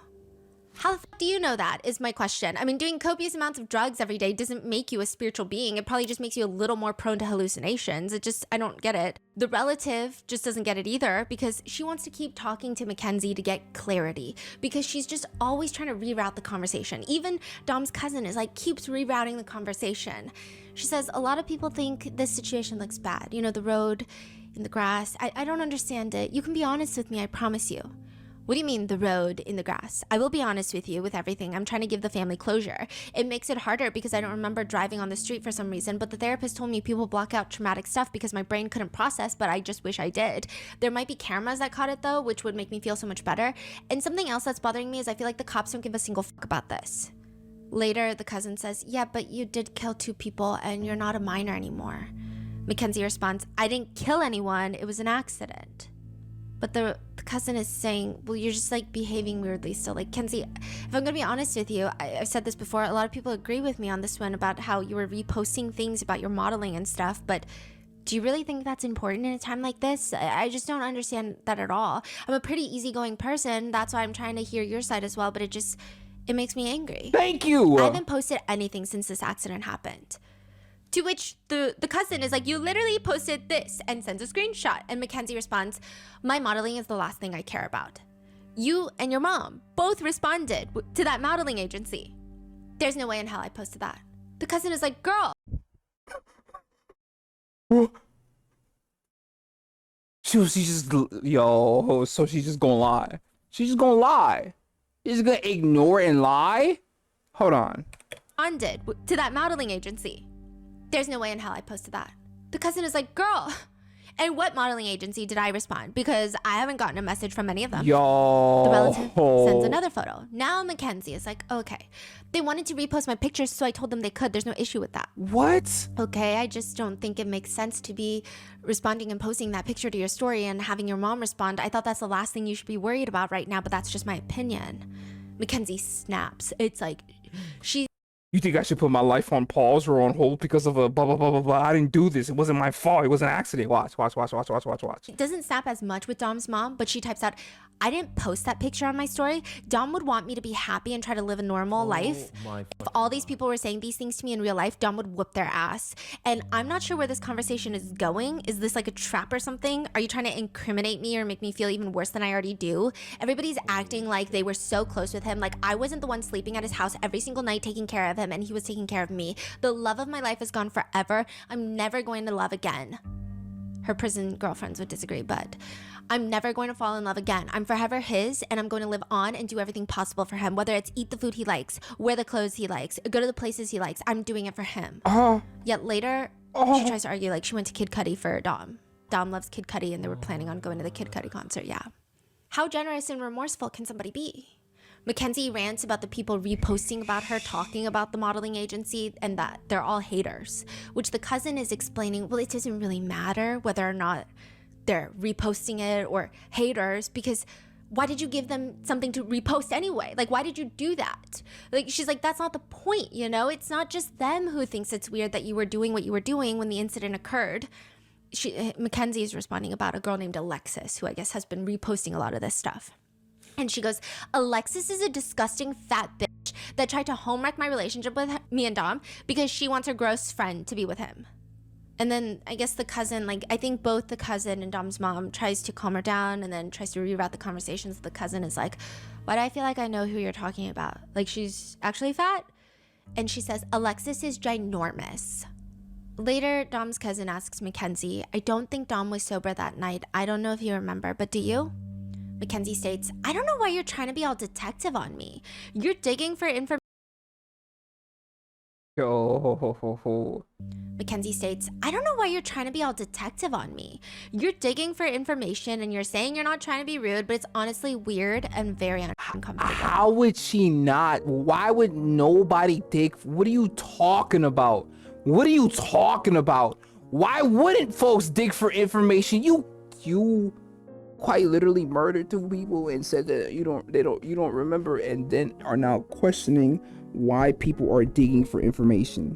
Yo, tribe, This shit's somehow getting worse. And you're saying you're not trying to be rude, but it's honestly weird and very uncomfortable. It's uncomfortable for you? August 6th, so a week after the crash, she's doing so much online that one of her friends even DMs her, not a good look, homie.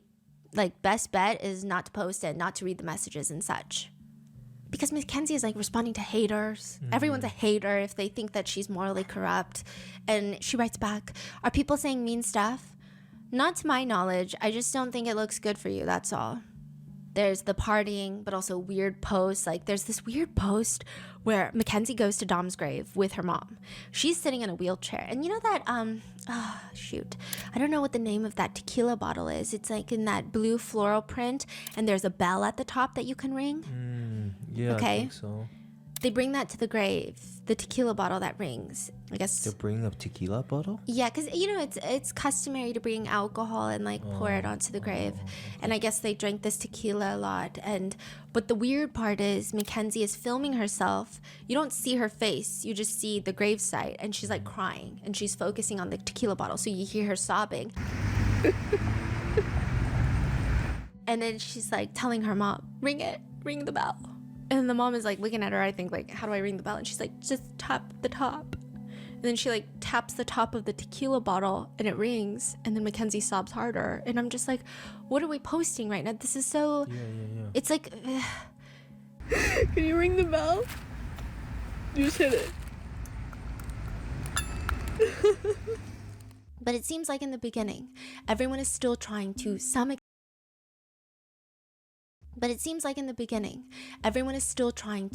extent give Mackenzie the benefit of the doubt. But Dom's mom is able to provide the police with, like I said, those few key details that are going to be very important later. 1, Dom's mom finds out that the month of the crash, Dom felt the need to take a video on his friend's phone of a fight that he and Mackenzie were having. So Dom has like this guy friend that was over at his house. Mackenzie is outside the house, banging on the door trying to get in. And Dom is on the phone with Mackenzie. So Dom's using his phone and calling Mackenzie. Then he's got his friend's phone recording his phone. Banging on the door trying to get in. And Dom is on the phone with Mackenzie. So Dom's using his phone and calling Mackenzie. Then he's got his friend's phone recording his phone. Got you. And Mackenzie's screaming. Got you. Dom is on the phone with Mackenzie and he's recording all of this. And Dom is inside the house. Mackenzie's outside. And Mackenzie says, like, before you lied and said you would never lock me out of the house again. This is why we got back together. The last time we broke up, but I forgot you can never keep your word. And he's like explaining, like, you're the one that broke up with me. And then she's like, because you were a little fucking weak bitch. So this is your last chance. And he's like, you're the one that broke up with me. This is your last chance to open the door, or you're not coming out of the house all night because I will not leave. You're gonna come open this door right now, or there's gonna be a serious fucking problem. Okay, ready? You literally broke up with me earlier. Like, what is the point of you trying to break up? You broke up with me early. Like, what? No, I didn't. Yes, you did. You said earlier we are not together. You literally said that shit. Like, you broke up with me earlier. Like, what are you trying to make? Like, why would I just let you in my house if you break up with me and you're threatening to break up with me? What's gonna be the problem? You're threatening to break my shit. 1, 2. You're threatening to key my car. You're threatening to break the doors down. What? I will key your car if you do not let me in this house. Do it. You're gonna key my car if I don't let you in the house? If you don't let me in the house? Yeah. What the f? Yeah. I know, so just let me in the house. No, like, why can't you just be like calm, at least for a second, and I can feel comfortable letting you in the house. And again, does this not sound terrifying? Like, I know a lot of people listen to this and they're like, oh, this was such a toxic relationship. If the roles were reversed, if there was a man outside the house saying, let me in the house or I'm keying. Bro, I'm treating all threats equally. I'm gonna keep it a buck, bruh.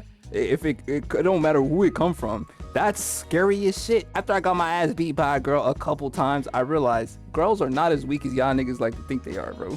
Yeah, of course there's certain advantages, but once you remove those advantages, girls are freaking crazy and scary, man. It's just like niggas, except niggas just don't know how to control themselves and are more prone to violence, which is just a bigger problem, you know? Like, that's just a bigger problem. But certain girls, you get them to that point, bro, and that's like the scariest thing ever. No cap. If the roles were reversed, if there was a man outside the house saying, let me in the house or I'm keying your car, it would come off incredibly threatening. Yes. I am calm. I don't think you get to decide that with your fucking weird ass trauma problems. What the You're literally fuck? threatening to fucking key my car and shit. Like, what else are you threatening? What? Dom, I'm gonna give you one last chance to open the door, or I'm gonna leave, do what I said I was gonna do. What are you gonna do? I'm gonna give you one last chance. Open. Kenzie, look, let me go to bed. No, you're not. You can, and I can let you come over later. No, you're not, because I'm coming to dinner too. So Dom was gonna go to dinner with his mom and his grandma. And Kenzie's like, I'm coming to dinner. Why? Well, you should have told me you wanted to come. You fucking R-word. She already put me on the reservation, so fucking open the door, you dumbass. Like, open the door. No, I'm not letting you in the house. 5, 4. Then another video clip begins. Mackenzie is still outside. Dom is inside the house and Mackenzie is threatening Dom. Dom, if you do not open, like, you think I'm joking? Do you think I'm joking? Do you think I'm joking like I'm dead ass? What are you dead ass about? Okay, I'm gonna give you one last chance to open the door. Kenzie, I can't open the door. I can't sit here and fight. Like, I can't say dead ass no more. okay, I'm gonna give you one last chance to open the door. Kenzie, I can't open the door. I can't sit here and fight. Like, I gotta go to dinner so I can see my grandparents. Like, I can't sit here and fight. You're not going to dinner if you don't open the door. I'm gonna let you know that right now. And then what? What will happen? What are you trying to say? I am telling you, I already told you what happens. You're not going to dinner. Bro. What do you mean?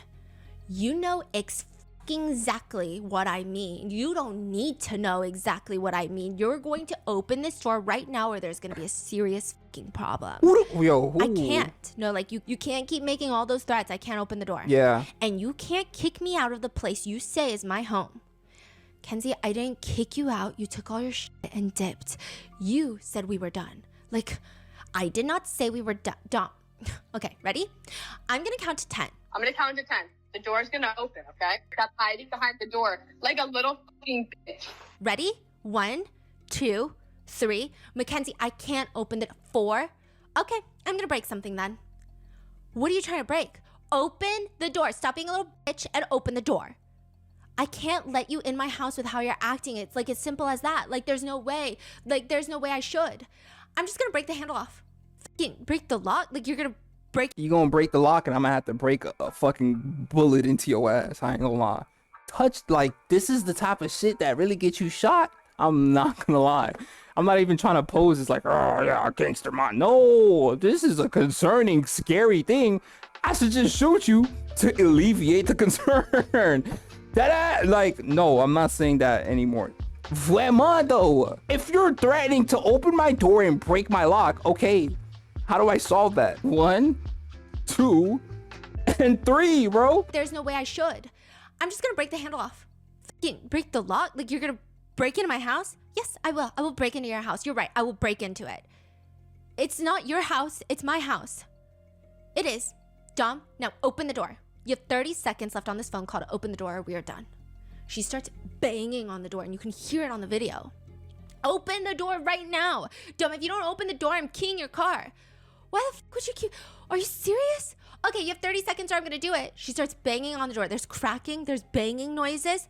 Well, I just broke your fucking key thing, so that sucks. What key thing? I don't know. You're gonna have to open the door to see it because that's where it's fucked up from the outside, you fucking dick. Now open the door. No, like, no, you're breaking shit and stuff. Like, you're not coming into my house. Dom, I will break. Do I have to call the police? What? Why would you call the police? Do I have to call the police? Are you not gonna let me into my house? What? You're threatening to break and enter. Like, are we breaking and entering? She's just threatening to call the police.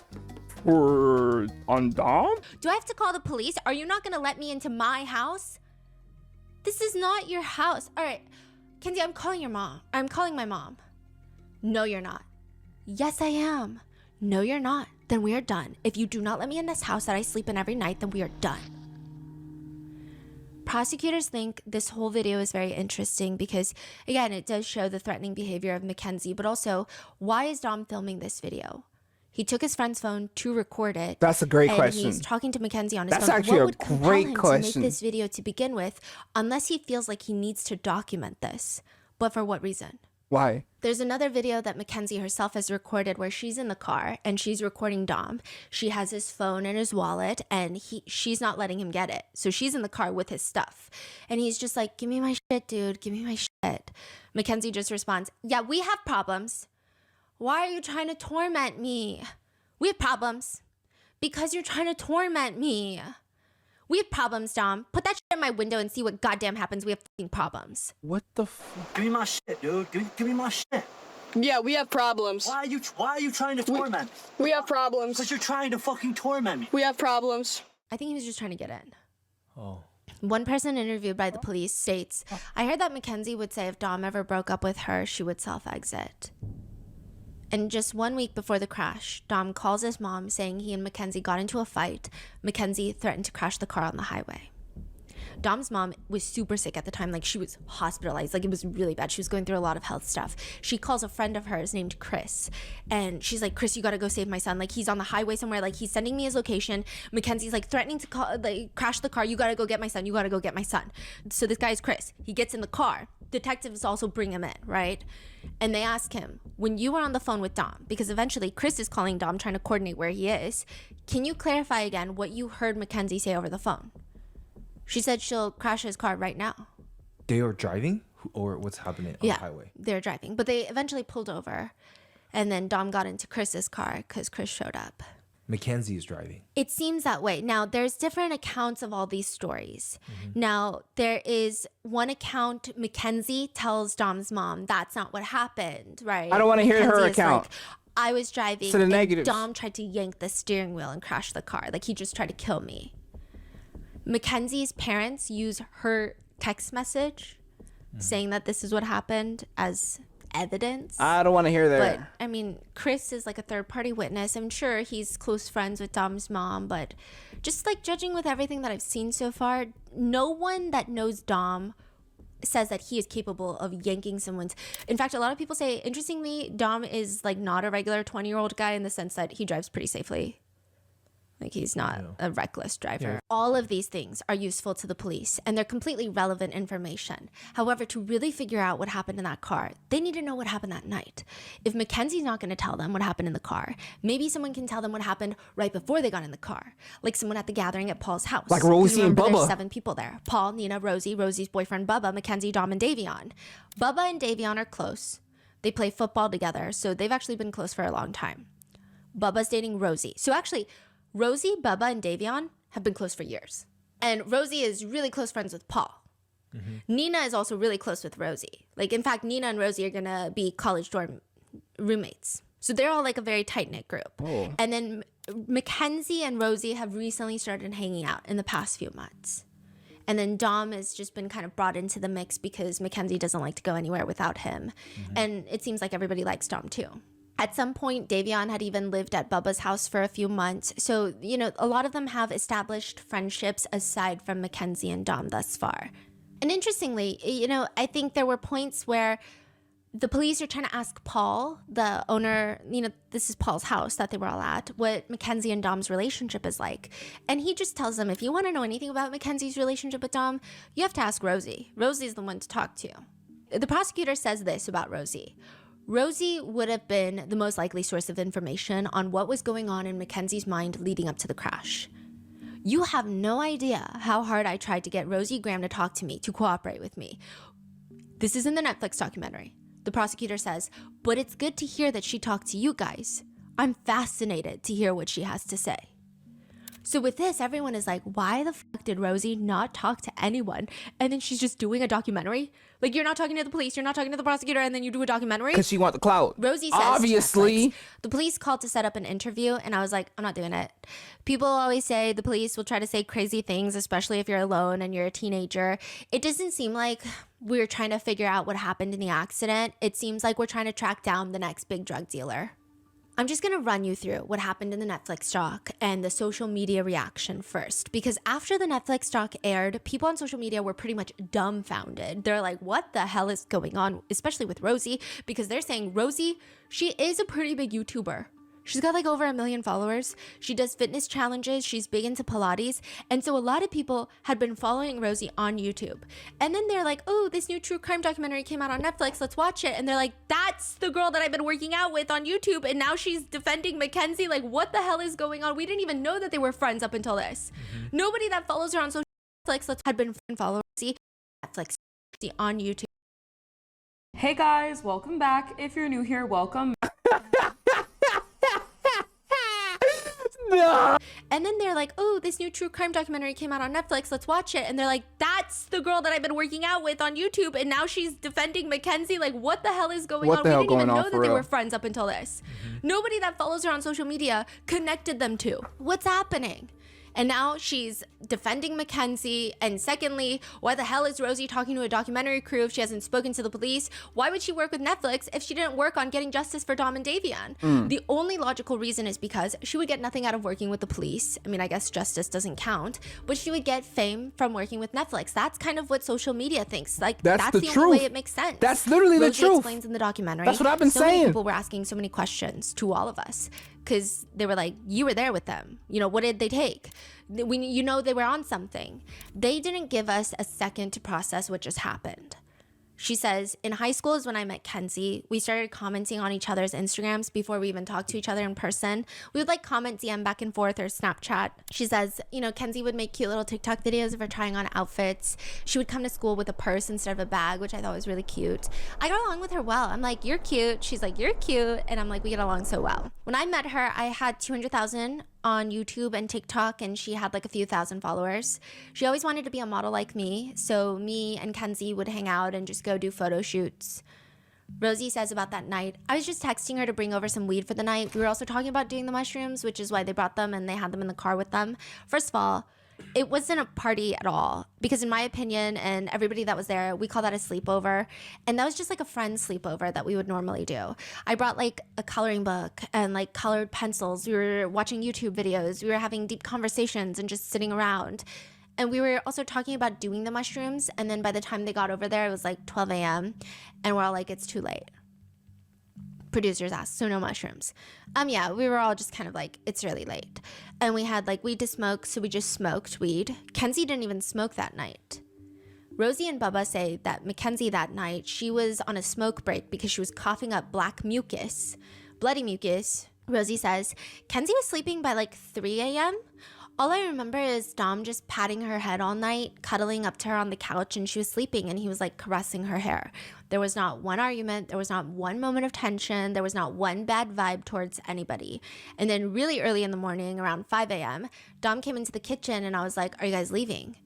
Davion starts talking to Bubba because technically he was going to go home with Bubba because they were going to work on Bubba's truck. And Davion is like, apparently he knows how to work a car. According to Bubba, Davion gives him a hug and says, love you. And he responds, love you too. Bubba says, it was very weird. It was the first time we said we loved each other for a while. And Rosie tells Netflix, I didn't think she would get arrested for all of this. That's the last thing I'm thinking about. I'm thinking our friends are dead. How are we going to recover from this? I will say, Rosie comes off entirely unlikable in the Netflix documentary. Obviously, the things that were being said, but also the tone in a lot of the moments. And just like the whole, oh, Mackenzie would never eat a McChicken, which Rosie didn't say, the other girl said. Rosie does have a few viral clippable moments where she says things like she and Mackenzie wanted to be, got along because Kenzie wanted to be a model like Rosie. I think the internet took that and just ran to hell and back with it. I mean, criticism did very quickly turn into body shaming. There were weird theories popping up online on social media about whether or not Mackenzie left the gathering because she woke up and saw Rosie hitting on Dom, which ultimately is just an internet rumor that also harms Dom's family, and there's really no evidence backing that conspiracy. And because Rosie didn't cooperate with the police, but is cooperating with Netflix and seems supportive of Mackenzie, naturally the internet felt like she's covering something up. Which, side note, we did ask Rosie about a lot of the questions that the internet had. Like, why didn't you talk to the police? Why did you talk to Netflix? What happened that night? But more on that in a second. Right now, I'm just like running you through what happened in the doc and the internet reaction. Okay. Landon, Rosie's boyfriend, aka Bubba. Oh. So Bubba is Landon. I was That's like, who the fuck is He's Landon? also in the Netflix doc, and he's Davion's close friend. He's probably the most notable in the documentary for saying, quote, You guys are acting like this is Jeffrey Dahmer or someone that's out there like calculating these murders and calculating these things. No, that's not who she was. He says about the Mackenzie and Dom's relationship. It was a high school relationship. There was going to be fights. There's going to be ups and downs. He says about that night to Netflix that there was no tension, no arguing, just nothing. He said, me, Dave, and Dom were watching a shark documentary, like stupid shit on the TV. A couple times we'd go out and smack the bong. Originally, according to police documents, Bubba was very avoidant when it came to answering questions about that night to the police. And all these peers were coming in reporting that people were being intimidated to not talk to the police. So Bubba's intimidated? Yeah, Bubba is like, oh, he's being hesitant to talk to the police. Yeah. And then Davion's other friends who have his Life 360 app, and they've been like running their own little investigation, which I will say, you know, some of the stuff that they gathered, the police were like, we're like heading into kind of conspiracy territory. But some of the other stuff was largely useful, like the Life 360 data and all these other things. I can see how, you know, sometimes they're going to come up with theories that don't end up panning out, but they were working hard to try to figure out what's going on. Because they cared, yes. So they're coming to the police and they're like, we think lots of people are being intimidated not to talk to you guys. Like that's the energy we're getting. Like we're hearing around the block that people are scared to talk to you guys. Even some of their parents are coming out, and one of the parents was like, it seems like people are scared of Mackenzie's friend group. Some people are scared of Mackenzie if they're talking to, like, it just seems for what? Maybe it's more social pressure and not, hey, if you talk, something really bad is going to happen to you. What is scary about... There's just like a lot of this intimidation, talks of, you know... There's nothing like, bro. Fuck Mackenzie and her friend group. I have nothing to do with nothing, but there should be no fear. And you shouldn't have any kind, because they're just cowards, bro. They don't want to admit the truth. And the fact that her friends is even... Like, I thought out of everybody, it'd at least be... At least Bubba would... Because he's friends with Gavion, so it's like... How could you not be mad? How could you not be mad and like look at Mackenzie sideways? It doesn't feel like she's remorseful and you're still... Is he defending her? There's no way he's defending her. There's no way, bruh. Intimidation, talks of, you know, refusing to cooperate because people are being intimidated. Now, there's a recorded conversation between two law enforcement officials about Bubba. They get on the phone and they're talking about Bubba, and it's part of the case file. Okay. Yeah, so like one of them is like, who is this? And it's like, oh, it's Chief. What's up, Chief? How you doing? And then they're like, okay. Chicago Police Detective here. Hi, Detective Chief Weaver again. Hey, Chief, how you doing? Not bad. So we just had a conversation. If Wemo was like that, like Noona wasn't exact. It was literally like, oh, it's Chief. What's up, Chief? How you doing? And then they're like, okay. Chicago Police Detective here. Hi, Detective Chief Weaver again. Hey, Chief, how you doing? Not bad. So we just had a conversation with Landon. That was a very interesting conversation, I must say. He is not willing to talk. He says that he is not being threatened. And in his words, I'm at the top of the chain. Nobody messes with me. I'll just kick their ass. He seemed very... this is just my intuition or whatever. Whatever this is, he's involved. He's involved? Okay, there's no like backup to this. That's like a crazy thing to say, I will say, because he's not in the car. Right. There are some people speculating online, like maybe he's not being truthful or that transparent about what happened at Paul's house that night. But to say that he's involved seems like a big stretch, right? But that's what the police say. This is in the FOIA file, which after the Netflix doc dropped, a lot of people who had access to the FOIA file or requested it on their own, they start releasing stuff like this. And they're like, oh my God, he wouldn't talk. He was hesitant to talk to the police. He's acting like that in the doc. The cops are saying he's involved in this phone call. So it just kind of spirals into this huge thing. Now, Bubba does have an interview with the police that is also in the file, and he's asked, do you have any theories about the crash or what might have happened? The only thing that my gut and my intuition is telling me is that she passed out. That's my gut intuition. I mean, I don't know. This is not credible at all, but do you guys know what a pendulum is? It's like kind of like you hang a necklace and you let it swing to the words, kind of like a Ouija board, but without, I mean, you know what I'm saying. You know what a pendulum is. Yeah. Yes. He's asking the cop? Yeah. No, any other theories about the crash or what might have happened? The only thing that what my gut and my intuition is telling me is that she passed out. Like, that's my gut intuition. I mean, I don't know. This is not like credible at all. But you guys know what like a pendulum is? Mm-hmm. So I use like a pendulum board with a little crystal, and I got in my truck when I was down here by myself. I'm gonna try and talk to Davion with it, and so like tried talking to Davion. I asked him a bunch of personal questions, and it was crazy because he was actually spelling out like the word. What? Yo. Tried talking to Davey and I asked him a bunch of personal questions, and it was crazy because he was actually spelling out like the words of like what I was looking for. So then I kept asking questions. I was like, "You think she passed out?" I was asking questions about the crash, and he was just like, "Yes, I think she passed out." And I He was asking Davion? talked to Davion with it, and so like tried talking to Davion. He was trying to contact Davion with the pendulum. And I asked him a bunch of personal questions, and it was crazy because he was actually spelling out like the words of like what I was looking for. So then I kept asking questions. I was like, "You think she passed out?" I was asking questions about the crash. And let me guess, Davion said, yeah, she passed out. It's not her fault. Let her slide. He was just like, yes, I think she passed out. And I asked Dave, I was like, did you guys, like, on the pendulum board, I was like, did you guys even know that you guys were crashed? And he was like, no, like, he had no clue that they crashed. Oh,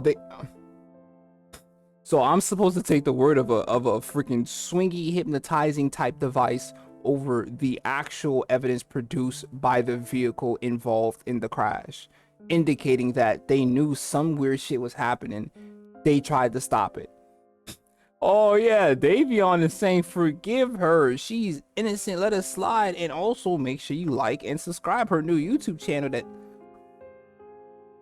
Come on, stop it. I asked Dave, I was like, did you guys, like, on the pendulum board, I was like, did you... Are the cops laughing at Bubba? Yes, I think she passed out. And I asked Dave, I was like, did you guys, like, on the pendulum board, I was like, did you guys even know that you guys were crashed? And he was like, no, like, he had no clue that they crashed. But obviously, again, that's not, like, a credible thing.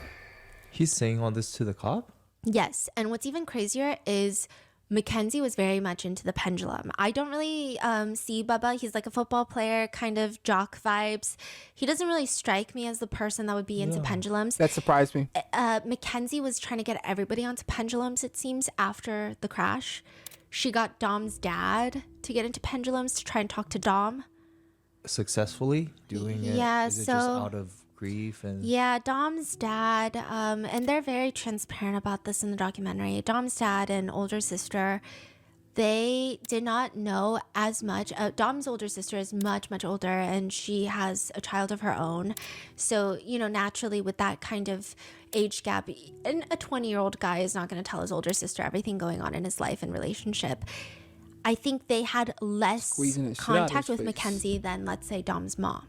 Dom's mom's, like, in the beginning, she was kind of, like, trying to be a good person. She is a good person, but trying to give Mackenzie time. But I don't think that she gave her benefit of the doubt, really. Good. As much as the other members. Yes. Now, Dom's dad had recently come back into Dom's life. And so I think there was a different type of grief there. And maybe they felt like Mackenzie's been always around Dom, and they actually supported Mackenzie for a really long time until the prosecutors showed them the video of the crash, and they said it was like a missile. And that was the first time they ever saw it. And that is when they didn't stop supporting Mackenzie. Because she made it sound like it was an accident. And like just the way she was texting Dom's cousin, she's like, oh, it's not as fast as the Life 360.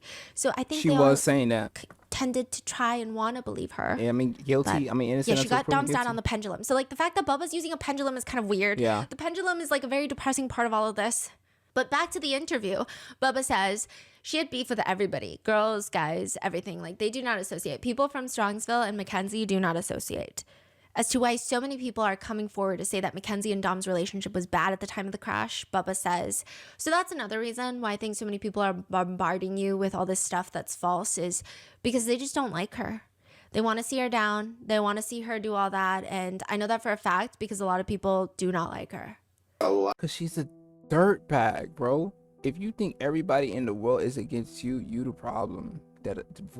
She's a dirtbag, and the fact that he's defending her, because I was questioning it at first. I thought it was just he was trying to be unbiased, No, he's literally defending her. A lot of people, especially Charlotte, do not like Kenzie. They just do not get along. Like, she's had beef with everybody, girls, guys, everything. Like, people from Charlottesville and Kenzie do not associate. So that's another reason why I think so many people are bombarding you with all this stuff that's false, is because they just don't like her. They want to see her. They want to see her down. They want to see her do all that. He's also very specific about, there's this one guy, we're going to call him H. H gets labeled by Bubba as kind of like a hater in this, and saying that he's just spreading weird rumors and conspiracies about Mackenzie because he hates Mackenzie. Later, the police are talking to H about it and is like, what's like, just asking him questions. And this is how he phrases the story. So H is like, okay, Mackenzie sees a hater online and they're talking about the car crash. Mackenzie responds, that was my boyfriend of 4 years. I wasn't drunk, blah, blah, blah. Like, just going on of like how much she loved her boyfriend. And H is friends with Davion. So he feels something. He's like kind of pissed off because it's like, yeah, you're saying you left Dom. What about Davion, the other person you killed? So he responds to Mackenzie in this conversation that he wasn't really a part of. I think this is appropriate in his time of grief. He writes, Davion, ? Like, you're not even going to mention him, right? He says the intention is, quote, just asking about my friend. It's nothing like coming at her. I wasn't bullying. I was just kind of offended that she would bring up only her boyfriend when there were 2 people in the car that died. Mm-hmm. To which Mackenzie responds, obviously him too, but obviously Dom is affecting me more because this is my boyfriend of 4 years. And I've heard what you've been talking about and saying about me and Dom. Leave us and our family alone. You're a whole mess now. Goodbye. To which H responds, Dom was a good friend of mine. You know that yourself. Davion was one of my best friends. I wish nothing bad about you, and I wish you a fast recovery. Understand it was 2 counts of manslaughter, though. Life 360 was all the proof you needed because it was all the proof we needed. But he tells the police that he couldn't even send the message because she already blocked him. And instead, Rosie reaches out to him, eventually messaging him, that is disgusting to say to a girl that can't move in a hospital bed, telling me how fucking depressed she is. Hope Mackenzie doesn't kill herself. That's my next concern. We already lost 2 people, 3 basically, and she knows she fucked up. You aren't involved, and you do not need to sit here and rub it in her face. Do you understand mental health? There's an additional report in the FOIA that states that Bubba had changed his story with what he was telling their friends. This is like a friend saying this. So this is, I was trying to like verify all of these things, but it's like friends are saying a bunch of other things. And it's just, there are times where friends will say something and it's been disproven. Friends will come in and say something and it seems like a good track for the investigation. It's just a lot. Now it's reported to the police, quote, at first he was against Kenzie. But this is just a random friend. Yes, but the girl that he's dating, Bubba's dating, Rosie's best one of Kenzie's friends. better friends. I wouldn't say best friends because I don't really know her friend group. Okay. But I know Rosie was with her a lot and at Dom's house. Got you. Then his stories just kind of started switching up. To And support he's talking about Mackenzie. Bubba. And then he started acting weird about it. I'm like, were they arguing when they left, bro? And then he was telling me at first that they were arguing when they left. There was an argument or there was like a dispute. But then the next day he completely changed the story and he was just saying that Davion and Dom were asleep and then they woke up and Kenzie didn't go to sleep at all, or she was drawing or something like that. She was just like coloring in coloring books and then they left the house. So there's just a lot of mixed reports, and I think that's why there's seeds of doubt on Rosie and Bubba's story. Facts. About whether or not they argued in the house. Because it sounded like they did, but So I now think it's like Rosie, because something happened or because Mackenzie said something to Rosie, Rosie's like, hey, if you wanna, you feel me, be with me or whatever they got going on. I don't know, but why is the story changing? so there's just a lot of mixed reports, and I think that's why there's seeds of doubt on Rosie and Bubba's story about whether or not they argued in the house. Yeah, I would imagine so. So I think if like Rosie and Bubba had immediately talked to the police and said, no, they did not argue in the house. Paul confirms it. If Nina had confirmed it, she doesn't have an interview with the police, but if had she, then I think a lot of people would be like, no, I don't think they argued in the house. But they're all so hesitant to talk to the police. And then these friends are like, Bubba was saying to me, and this is all hearsay, but it's just like adding lots of seeds of doubt on Rosie and Bubba. Because it's just weird. And since we're on this, there's another report that another person had mentioned Rosie had told them that she drove by the crash site the same morning on her way home. But she's not the one that called the police. So, I mean, we don't really know what to gather from this other than she drove by and didn't see anything. She drove by and saw it and was like, holy shit, like, I can't call the cops, which means She knew this was gonna, like, what does that mean, right? But we don't Right. have more information. They just say, quote, she said she passed by the site at 6 o'clock. So it had just happened, but she didn't know. She was driving back home and she didn't know.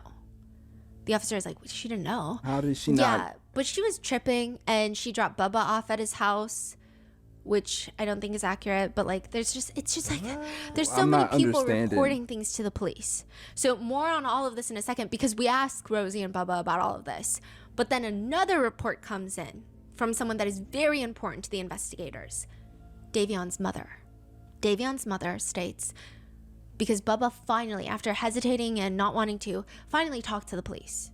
She states that after his interview with the police, she remembers seeing a post that Rosie made on TikTok about not feeling at home anymore with someone that used to feel like home because you feel betrayed. And Davion's mom is like, I think it's because Bubba talked to the police. I think it's because her boyfriend talked to the police and Rosie is upset because Rosie she hasn't talked to the police. And another thing Davion's parents mention is they say that they knew that Bubba was not cooperating originally. And Bubba had asked them, because, Bubba and Davion are close. So Bubba had come to Davion's parents and asked if he could go into Davion's room. He just wanted to, if they allowed him, obviously, to take one of his jerseys so that he could keep it forever. And they let him. And the police report reads that while a detective is talking to Davion's parents, they mention that, and the detective quickly tells them that Bubba's not cooperating with the investigation. And so then Davion's parents are like, okay, well, something else weird happened. Bubba told us that he had gone to the hospital to see Mackenzie, and he saw Mackenzie's dad, Steve. And quote, according to Landon, Bubba, this is in the police report, Steve looked him in the eye and asked him to help him save his daughter. So with all of this pieced together, the internet is like, okay, help him save his daughter. In what way? I think the How? reason that at least initially Rosie How? and Bubba's segments on the Netflix doc were so widely discussed is because they really might be the only few people who have insight on what happened that night.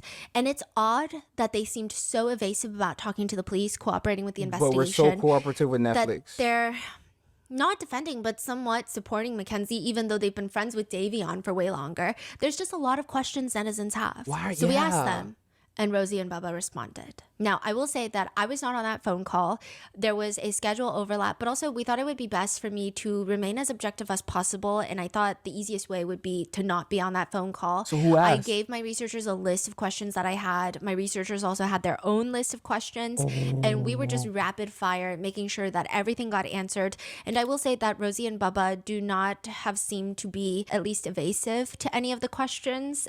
I did, of course, try my best to verify their statements, but there are some that are, for obvious reasons, impossible to verify. All right. And for those, I'm just going to point out there's no way to verify that. All right. And at times where I do attempt to verify with the FOIA file, I'm just going to Freedom of walk you through information. my steps and thought process of how I tried to verify information, just so we can be as transparent as possible. Okay. Rosie and Bubba first stated that they felt the Netflix documentary was extremely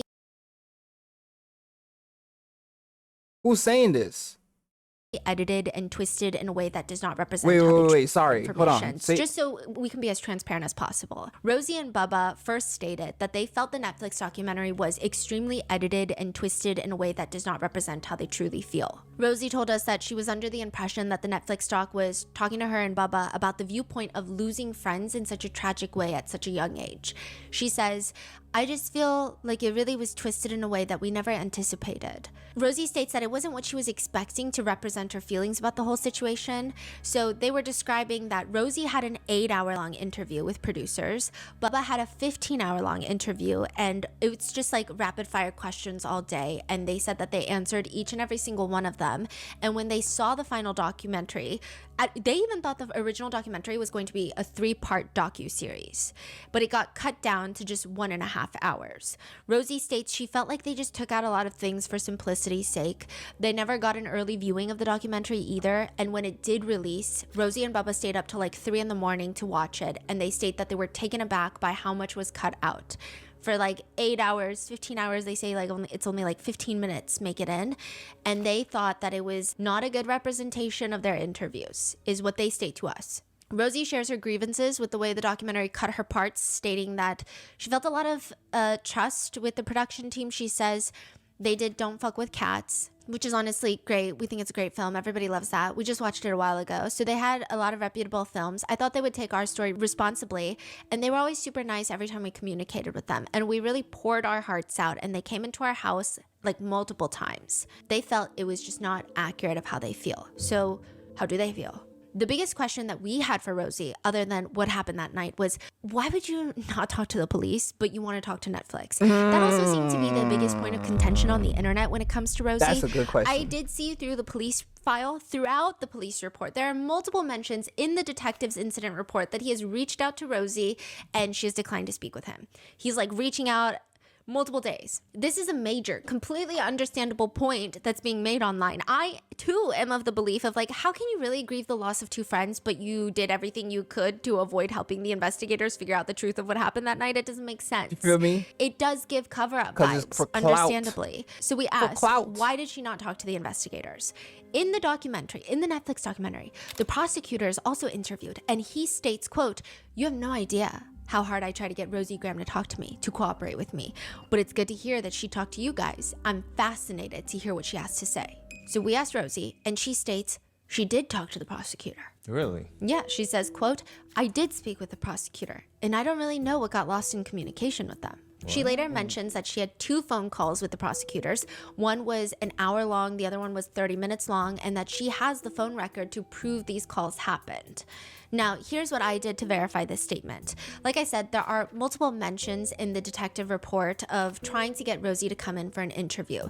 There is no mention that she ever did. However, Rosie does state that she talked to the prosecutor, not the detective. So in the detective's report, he's like, "Rosie won't talk to me, Rosie won't talk to me." Rosie tells us she talked to the prosecutor, 2 different people. She says this, so there's all this talk online that nobody cooperated, and I think it's the way that documentary was edited, where I was explaining the initial police hesitation and they cut it with the prosecutor, which he's not even the police. You know, the prosecutor didn't call us originally, and I explained it on the documentary in depth.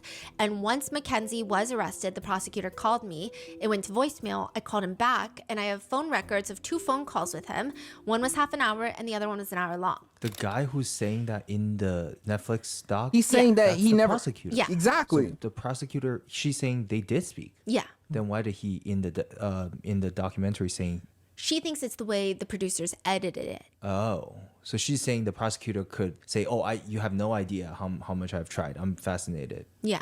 Wait. Well, I have my theories about that too. Oh, okay. And so Yeah, that's not making sense because the prosecutor is saying, "Why would what? I'm fascinated to hear what she says." So she's saying the prosecutor could say, "Oh, you have no idea how much I've tried. I'm fascinated." Yeah. Wait. Well, I have my theories about that too. Oh, okay. And so she says, and I remember he asked me, he said, "I'm going to ask you every question I would ask you on the stand." And I answered every question. Then he went on the documentary, and it's cut with me saying, "I didn't initially want to talk to the police because I thought it was a drug investigation." And then the prosecutor saying, "Oh, I'm so fascinated with what she's going to say," insinuating that I never spoke with him, but I did. And I was under the impression that I would be testifying during the trial, and I was willing to. And he said, "Okay, I'm going to call you whenever to come in to testify." And I was like, "Great." And I never heard back. Now, I did find in the FOIA that there is a grand jury subpoena for Rosie that was in fact issued after Mackenzie's arrest. And there are no notes from any sort of conversation that Rosie had with the prosecutor. I think it could be possible that this conversation with the prosecutor was due to the grand jury subpoena. So she's refusing to talk to the police. She gets a grand jury subpoena. The prosecutor calls her, and she does have these 2 phone calls with the prosecutor from what I guess I tend to believe that, right? Now, so far, all signs point to the fact that she probably did talk to the prosecutor because there is a subpoena, which means if she did not cooperate, they could have, like in the David case with Neo, arrested her. Now, does it mean that every time someone doesn't cooperate with case with Noona did a second part of this. Got you. there is a subpoena, which means if she did not cooperate, they could have, like in the David case with Neo, arrested her. Now, does it mean that every time someone doesn't cooperate with the prosecutor after a grand jury subpoena, they're automatically arrested? No. So like, there's no way to factually say this is correct. It doesn't happen all the time. It's just like you could get arrested if you don't cooperate. But she states that it was after Mackenzie's arrest, and the grand jury subpoena was issued after Mackenzie's arrest. I see. So Okay. she was basically so the forced timeline to adds talk up. to. Yes. So it seems like from end of July to November, she doesn't talk to any detective. Right. And then after the grand jury subpoena, it seems like that is when she talks to the prosecutor on these 2 phone calls. Right. So if that's the case, that means Rosie did in fact talk to prosecutors, but it was after being subpoenaed and it was after Mackenzie's arrest is kind of what I feel like I can piece together through the FOIA, Yeah. right? Now, the I'm prosecutor agreeing. states to Netflix, you have no idea how hard I tried to get Rosie Graham to talk to me, which, I mean, it insinuates that Rosie Graham didn't talk, but also it doesn't, because he's just saying like I had to work on this a lot, Yeah. right? I tried really hard. You have no idea how hard I tried. And then it cuts with him saying to cooperate with me. So you have no idea how hard I tried to get Rosie Graham to talk to me, to cooperate with me. But it's good to hear that she talked to you guys. I'm fascinated to hear what she has to say. He says to talk to me, To cooperate with me. cooperate. It could be possible that Rosie did talk to the prosecutor, but maybe he said that because she might not have cooperated in the way that he was anticipating. Okay. Like the fact that he's saying I'm fascinated to hear what she has cooperate. to say. Like maybe there's an insinuation of we did grand jury subpoena her, but maybe they got nothing out of that phone call. Maybe those 2 phone calls, there was nothing that they felt was. So why didn't she talk to the police and them in the initial 3-4 Was that a months? question that y'all asked me now? Oh, there's a whole thing. We asked them about that too. So I do want to note that if there was, I mean, these phone I'm getting calls, too it's excited. Let really me chill. hard to verify if they did Wait. occur. If there was, I mean, these phone calls, it's really hard to verify if they did occur in the sense of, or like even the substance of the phone calls, because if it were to have happened after a grand jury subpoena, a lot of things that are pertaining to grand juries are sealed typically. So it's just like yeah. But the wording there is very interesting. How hard he tried to get Rosie Graham to talk to him, to cooperate with him. I'm fascinated to hear what she has to say. Another interesting point is Rosie mentioned to our researchers, quote, and he said, okay, I'm going to call you whenever to come testify. And I was like, great. And I never heard back, which could indicate that the prosecutors felt like she was She just unhelpful wasn't- to the yeah. prosecution's case. She didn't provide and these are all anything for me real. just like tinfoil hatting this and coming up with my own opinions. Nah, I still I'm want to following, note, though. even if this were true in a hypothetical parallel universe, even if Rosie wasn't helpful to the prosecution's case, that doesn't mean anything. That doesn't mean that she wasn't cooperating to the best of her abilities. It just means, It wasn't useful. yeah, I just. But it also does mean something that she chose to do the Netflix documentary instead of. I mean, I don't know. mean that she wasn't cooperating to the best of her abilities. It just means, It wasn't useful. yeah. I just Yeah. tried to verify whatever statement I could Yeah, with yeah. whatever relevant information I could find that is verified through the FOIA. But I want to state conclusively, I can't really prove anything to anyone. Like, I'm just trying to verify people's statements, and this is how my thought process worked. This is how we ended up. I'm As following. for why Rosie and Bubba were so hesitant to talk to the authorities, because Rosie never talked to the detective. Bubba took just like a long time, like almost, I think he talked to them near October, if I'm not mistaken. So it's just like weeks of the detectives hounding him to sit down for the investigators. They said that they had a very strong reason for why, and they state that it's not to help Mackenzie. They state that there were 7 people there at the night at the gathering of Paul's house.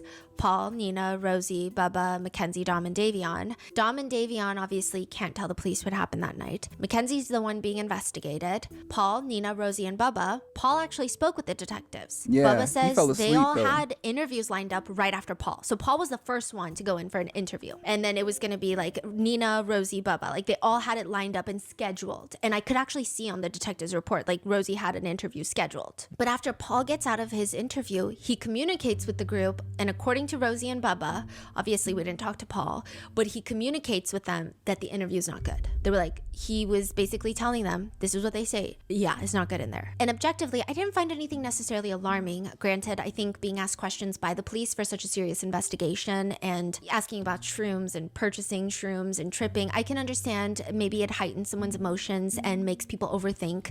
I do believe that Paul's mom was in the interview room as well, which could heighten the feelings of stress and anxiety when talking about having friends over and smoking weed when your mom is right there and there's investigators in front of you, and it is a very serious matter because 2 people are dead.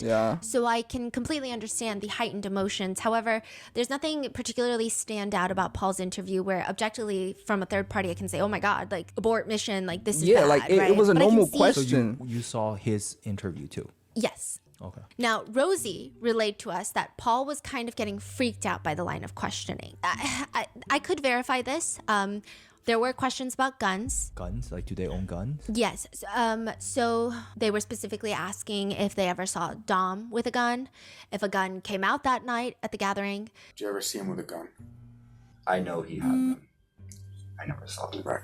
That night, did anything about a gun come out? Asking if they'll just look in their backyard and see if they notice anything, which is like kind of like a crazy ask. That was a little, that was, What does that mean? yeah, they were like, well, if you see anything in your backyard, like if you see guns, drug paraphernalia, like they were just like, if you see anything. Do you guys have a backyard? It's like a garden type area. Anything new? Does it look like maybe somebody's hid something in there, gun-wise? Bro, this is the investigator? What the fuck is the investigator asking us? Nigga talking, he want us to become landscapers? He's asking us to gauge the terrain and determine whether weapons have been added to it? Like if you see guns, drug paraphernalia, like they were just like, if you see anything. Do you guys have a backyard? It's like a garden type area. Anything new? Does it look like maybe somebody's hid something in there, gun-wise? Yeah, do me a favor. When you go home, just kind of look through your garden. They were asking if Dom was jealous of Kenzie's friendship with Paul, which Paul is like, well, no, because he knows I'm gay. Well, he knows I'm gay, so he's, you know. I mean, I don't think that part is necessarily frightening, but I do think, or at least the way it played out about saying, oh, well, no, Dom's not jealous because he knows I'm gay. But I do think the part about the guns, that probably did freak Paul out. It was like pretty extensive questioning about the guns. That's and what I I'm can like see concerned how he about. That's like communicated that weird. probably to Rosie and Bubba. So I think that the whole gun thing happened because I think Dom owned guns or something of that sort. But there was just a lot of focus on the guns for a brief moment in time in that Paul interview. So I think it did freak Paul out.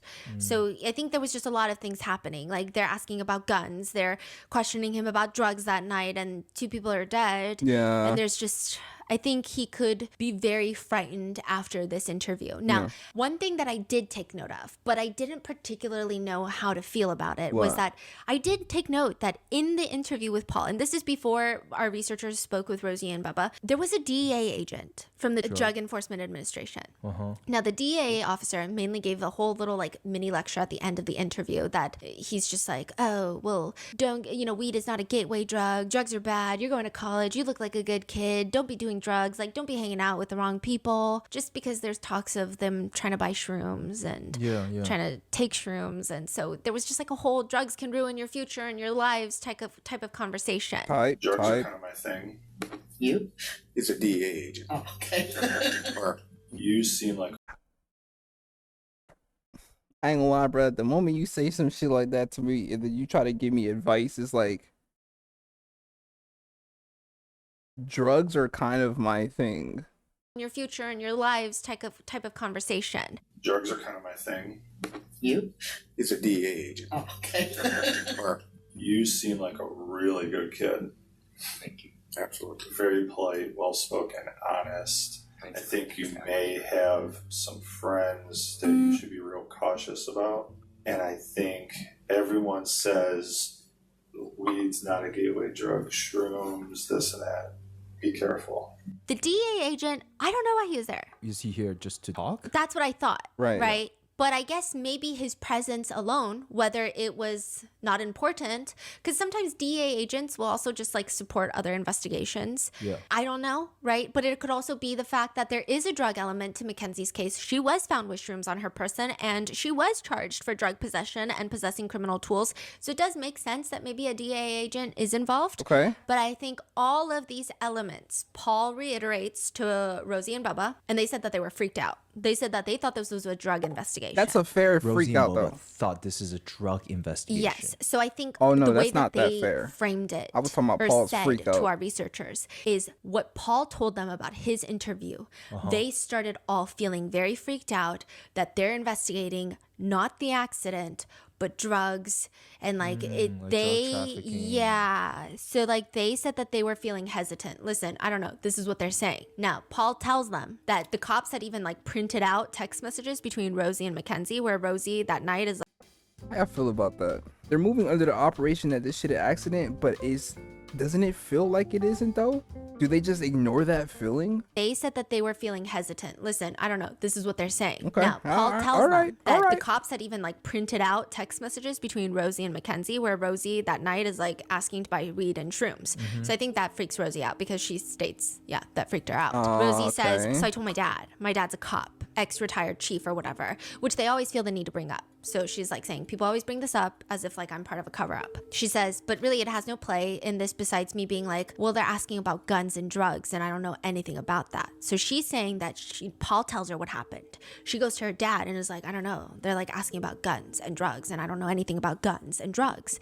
She says her dad speaks with their attorney and the attorney tells them not to talk. Obviously, there's limits to what I can verify about any of the things anybody anywhere is saying, but one thing I could verify from this was that in the police document, it reads that Rosie's dad leaves a voicemail after Paul's interview, canceling his daughter's interview.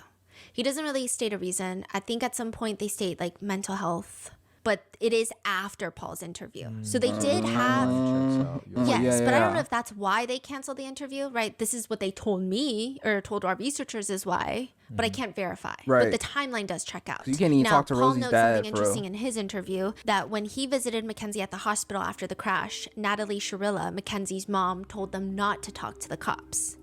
Natalie told Paul. Yeah. And everybody. Yeah. Not to talk But to he 12. is relaying this to the police. Okay. Right. So I think that's, I don't know. Right. So I guess people can interpret that in multiple different ways. But Paul states that he talked to Rosie about all of this. So he's like telling the police, like, yeah, I've talked to Rosie about all of this. And he states that Rosie is his best friend. And Paul states to the officers that Rosie does want to talk to them. How close are you with Rosie? Your best friend. Have you talked to Rosie about this? Obviously you have. Yeah. What's Rosie's take on it? Did Rosie tell you not to talk to us? No, Rosie wants to talk to you guys also. Okay. So like in his interview, before he gets freaked out, like he's mentioning, like Rosie's my before best he friend. gets Yeah, she freaked wants to out. talk to you guys because he knows that she has an interview lined up. Yeah. I see. Right. But after Paul's interview, everything changed. Yes. Got So you. Rosie and Bubba state that they start hearing from others that this is a drug investigation, that since Mackenzie was technically going to bring them shrooms, whether it be through Dom or someone else, right, that there's like a sale of drugs that is going to happen, obviously evidenced by the text messages between Rosie and Mackenzie. They state it seemed like they were trying to like crack down a whole network of people who were purchasing, so that's why they were hesitant to talk to the police, is what they told our researchers. Rosie says in the Netflix documentary, That's what she said about the drug. investigation. Yes. So our researchers were asking like, but that's like really weird because it was just like you sounded really out of left field in the Netflix talk, being like, they're not looking into the accident, they're looking into the next drug dealer. It was just like Right. very She strong. did of an say opinion. that, yeah. So that's what she meant. Rosie says, yeah, basically, yeah. She says that there was a lot more context to that. She told our researchers, quote, when we were filming, they sat me down and asked me in my 8-hour-long interview, one of the questions was, so what was Dom's job? And I kind of looked at them kind of weird because they know what his job was. And I was like, I don't want to say that on camera for everybody, for the whole world. And they literally said to me, oh, the viewers are already going to know in the audience. Like they're going to know that he was sometimes, maybe, perhaps, allegedly, you know. Yeah. Like, I don't even want to say drug dealer. Because, No. I guess legally, I don't know, right? But it's Street pharmaceutical salesman, not a drug dealer. Come on, guys. We're in 2026, okay? And they literally said to me, oh, the viewers are already going to know in the audience. Like, they're going to know that he was sometimes, maybe, perhaps, allegedly, a pharmaceutical. Yeah. Like, I don't even want to say drug dealer. I mean, I guess legally, I don't know, right? But it seems like you're like... Right. So Yeah. Okay. Okay. Right. So she says that is what accounts for why my response got simplified right. down. It seems like they were trying to find the next big drug dealer. So she's saying she was under the impression the Netflix doc would include lots of this. So her oh, it didn't look like they were trying to investigate the accident. It looked like they were trying to find the next big drug dealer. She thought there would be a lot of context. Right. But instead, there was kind of none. It was out of context. I do want to clarify something. I think whatever Dom was doing is completely irrelevant to this entire case. It played no role in the crash. It played no role in the fact that his life was taken at 20 years old.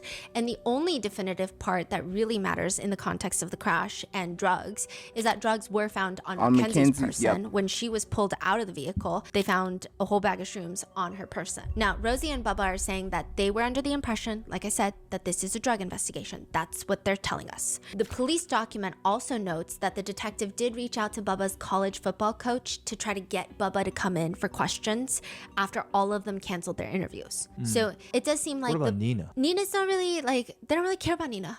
She didn't do the interview? No, yeah. Why don't they care about Nina? That's weird. She was there. She was, but I think she like barely knew. So I think Nina is Rosie's friend. Rosie and Mackenzie were the connection, and then Davion and Bubba were the connection. Now, Bubba says the Netflix documentary, I think that from their original idea, the documentary involved too much, I guess, the drug talk in a sense, and I could see it respectfully why the families wouldn't want that out there, but I guess that was their initial direction with this case or with this documentary. And then somewhere down the line, edit changes had to be made or whatnot, and it went a completely different direction. So Bubba is saying, like, he agrees with Rosie that he was under the impression that this Netflix documentary was going to talk extensively about drugs, the drug investigation, the alleged drug investigation, and all these things. Oh, so in the doc, it wasn't talked about? Barely. Just like they were gonna maybe trip. So everything you just said was not discussed? Yeah. So they share other stories of why they thought it was a drug investigation. And again, you either believe them or you don't. It's entirely up to you. I actually have no stance on this matter, as I do think it's still kind of irrelevant to the crash itself. But because the internet has been wanting to know why they didn't talk to the police, I guess this is their reasoning, so they state. Bubba says that the police were coming to his college to essentially ask about drugs. Again,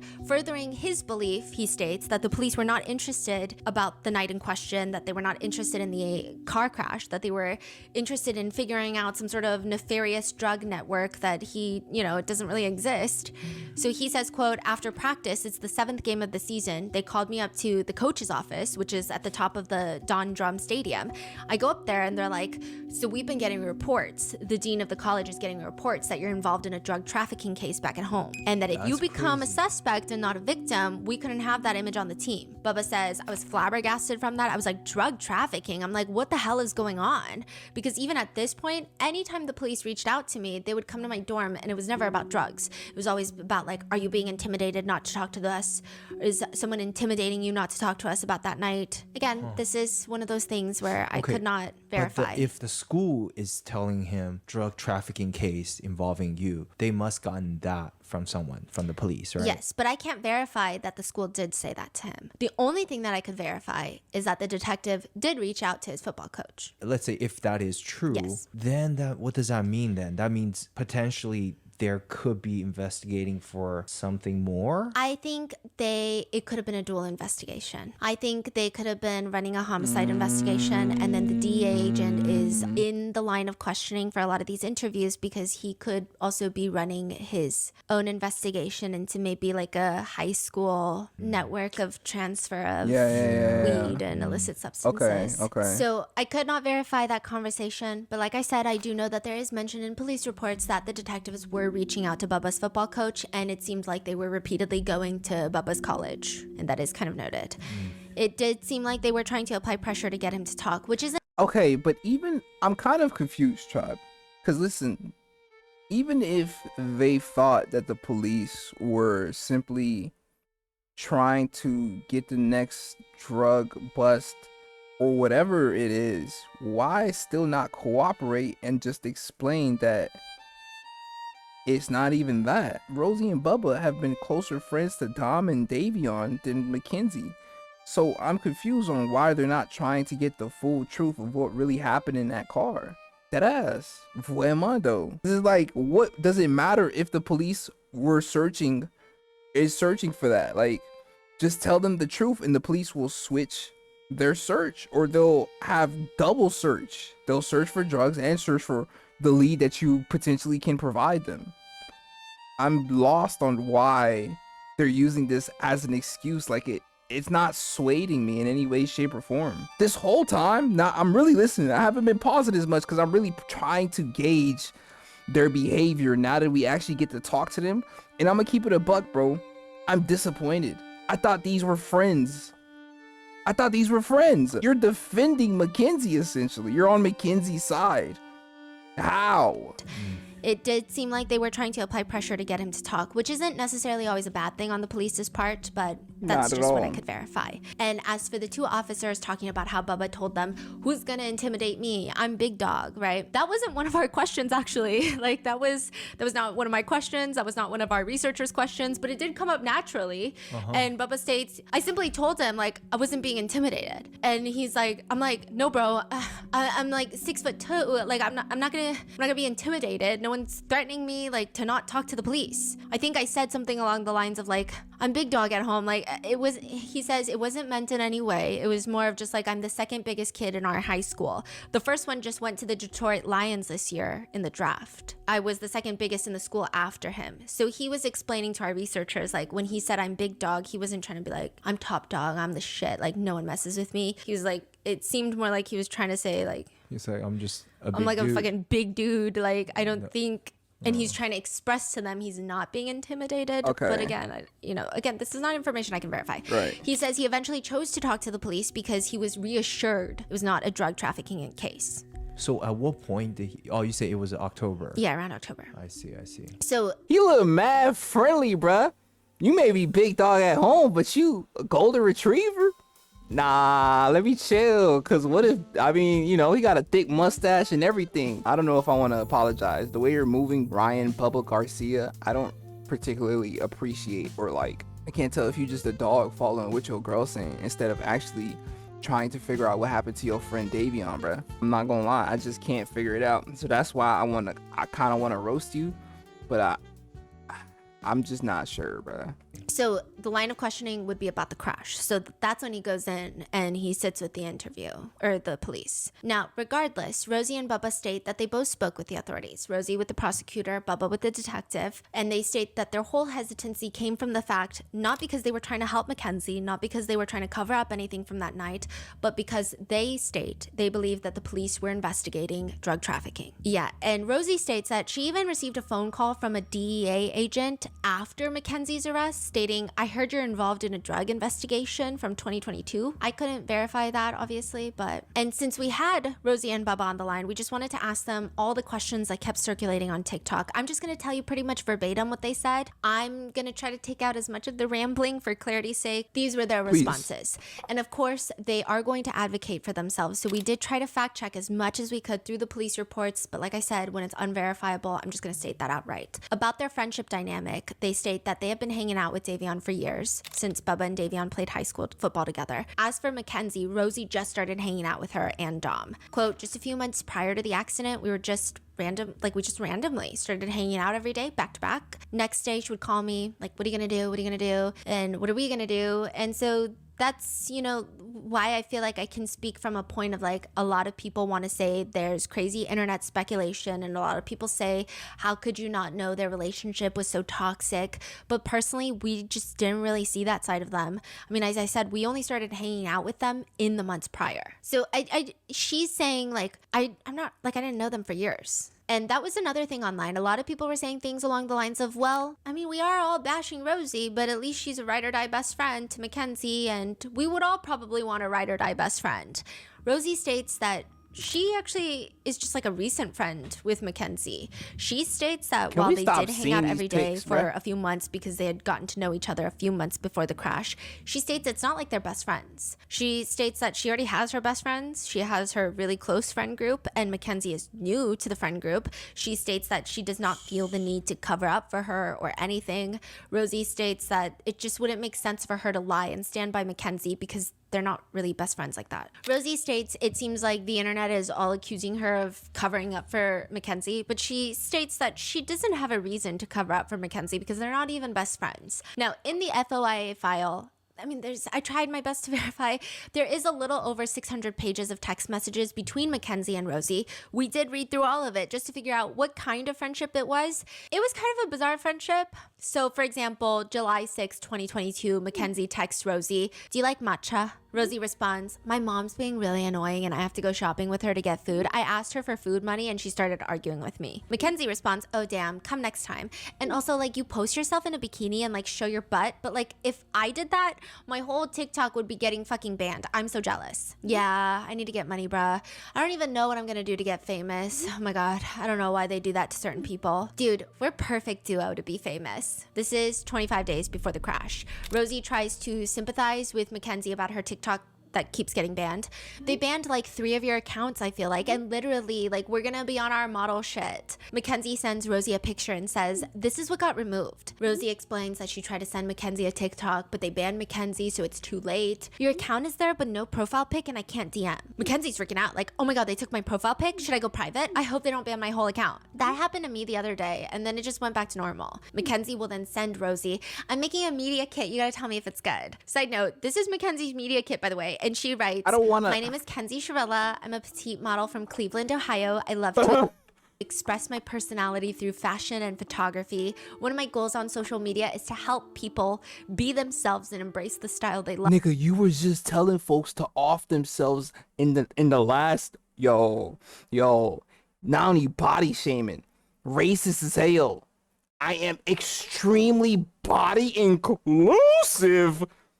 "I'm extremely body inclusive. I would love for brands to be more inclusive to the smaller sizes as well as the larger sizes. You forgot the space between I'm the- extremely big on healthy living, clean brands, organic food." And then Mackenzie will just like That's why you popping them shrooms like they pills, my nigga. You smoking so much is fucking replacing your actual intake of air. You're inhaling more weed smoke than oxygen.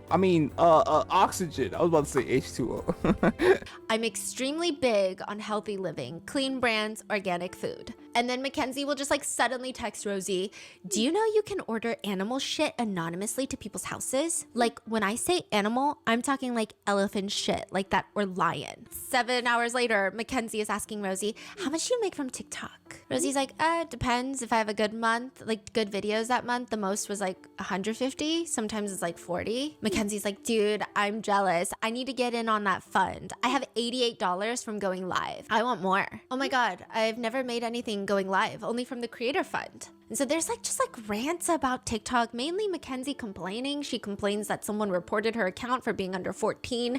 She has Rosie fill out something that's gonna help confirm that she's not under 14. Rosie writes, "Okay, I filled it out and said hella about how you're an influencer, literally graduated high school and you're being mass reported for being 13 when you're not even, and none of your content violates anything and it's your job, exclamation, exclamation, exclamation." Mackenzie writes, "I love you so much, and bruh, tomorrow's gonna be so fun." Yes, they better give you your fucking account. I'll fuck someone up. They better. I'm manifesting. Mackenzie complains, "Literally, I don't even know how I'm gonna get my followers back. Honestly, just push out hella good content because they love you, and new accounts tend to blow up. I'm so sad about this account. Fuck TikTok." Mackenzie is very nice to the people that have the things she wants. Yeah. So for Rosie, it seems like it's the followers. Rosie had at that point like 200,000 followers on TikTok and YouTube. Mackenzie never really got more than a few thousand. So her attitude towards Rosie seems vastly different from how she treats other people that she doesn't really want anything from. I mean, like you saw the way that she was texting people and DMing people and just being a brat. She doesn't seem to show that side to Rosie. So I was kind of surprised by that in the 600 pages. I was just trying to figure out the depth of their friendship. And it seems like they just like share weird ideas back and forth. Mackenzie will text Rosie, "You should make a TikTok vlog of you tripping." Okay, this one I thought was a little weird. What? Why? Yeah, would... because exactly, Mackenzie has been complaining about how TikTok has been banning her account nonstop, and then all of a sudden she's like, "You should make a TikTok vlog of you tripping," which is, I'm like, Why? Are you trying to sabotage? Like, it was weird. Yes. Not that I'm like defending anyone, but like it's just like a weird. But that sounds saboteur. Yeah, which feels sabotagey to me, yes. but I don't know. What does And then Rosie she say? hits it with an LOL, to which Rosie responds, "Element." You should jump off of a bridge right now because I hate your guts. LOL. LOL. Like, no, bruh. No. Rosie said I want to so bad. And then she hits it with an LOL, to which Rosie responds, LMFAO, I want to so bad, but my mom has TikTok and I blocked her, but her weird ass would make another account. SMH, I wish I could post shit like that too. My mom follows me too. And just some like random texts from Mackenzie that read, yeah, this fucking Thursday, bitch, we're about to look bad as fuck. And another one from Mackenzie, I feel like you're gonna be scared at my driving. We're the exact opposite. So Mackenzie is picking up Rosie, and Rosie is expressing how it's nice to be driven once because she's usually the one picking people up. And Mackenzie tells her, but like, I love to drive too, but I'm crazy though. And Mackenzie is just kind of yapping. Another text says, I think I'm gonna make a YouTube, but I don't know what to record on or what videos to make. Later, they joke about tripping on shrooms at the carnival, which Mackenzie thinks is, quote, bro, euphoria moment. Rosie says, no, literally. Mackenzie says, I'm excited. To summarize, nearly all 600 pages felt like variations of, yes, you're so hot. No, I love you. No, you're the cutest. No, fuck, why is your mom being annoying? Your TikTok got banned? I'm so pissed for you. Shrooms. It felt like, I will say, not like a particularly deep friendship. There was no personal conversation. There was no much relatability. Much of their friendship is based off of taking photos of each other. Mackenzie texts Rosie. That's what I'm saying. The pictures are going to be fire. I don't care if people are staring. If they're not talking about pictures, they're talking about social media. Rosie will text Mackenzie, bro, when you were banned yesterday, your baby cushy account was on my FYP like 3 times every time I open TikTok. Mackenzie responds, no way. Same with you, to be honest. Your videos are all over my FYP. And then Rosie would respond, oh my God, work. We're famous. Mackenzie says, I need to hit 100K. Yes, you will. You should try scripting with that. Like when I was popping on YouTube, I was manifesting by writing every day. I have however many followers or subscribers, or this video got this many views, and it works like a charm. Bruh, keep manifesting. I'm manifesting my account back right now. Rosie's like, yes, I haven't scripted in so long. I feel like it works the best. Mackenzie's like, I would usually write on paper then burn. And then Mackenzie informs Rosie that she's going to take on the nearly impossible task of cooking for herself. She texts, I'm going to try to make myself an egg. It's embarrassing, but I don't know how to do it. LOL. This is like kind of one of the more in-depth conversations they have. Rosie responds, ew, not an egg. To eat? I hate eggs. Yes, LOL. I like the gooey. Haha, I'm done with eggs, bro. I used to love them. True, is that like vegan to you? Rosie says, I'm such a hater. Yes, like I'm almost vegan if I didn't eat cheese. I only eat eggs if they're grass-fed, free range, no hormones. Mackenzie says though, I'm not gonna make them. I don't want you to smell when you come because Mackenzie says, I only eat eggs if they're grass-fed, free range, no hormones. Oh, what? What the fuck?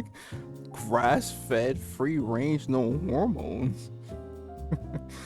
Nigga, what does that even mean? What type of bird is this? If I didn't eat cheese. I only eat eggs if they're grass-fed, free range, no hormones.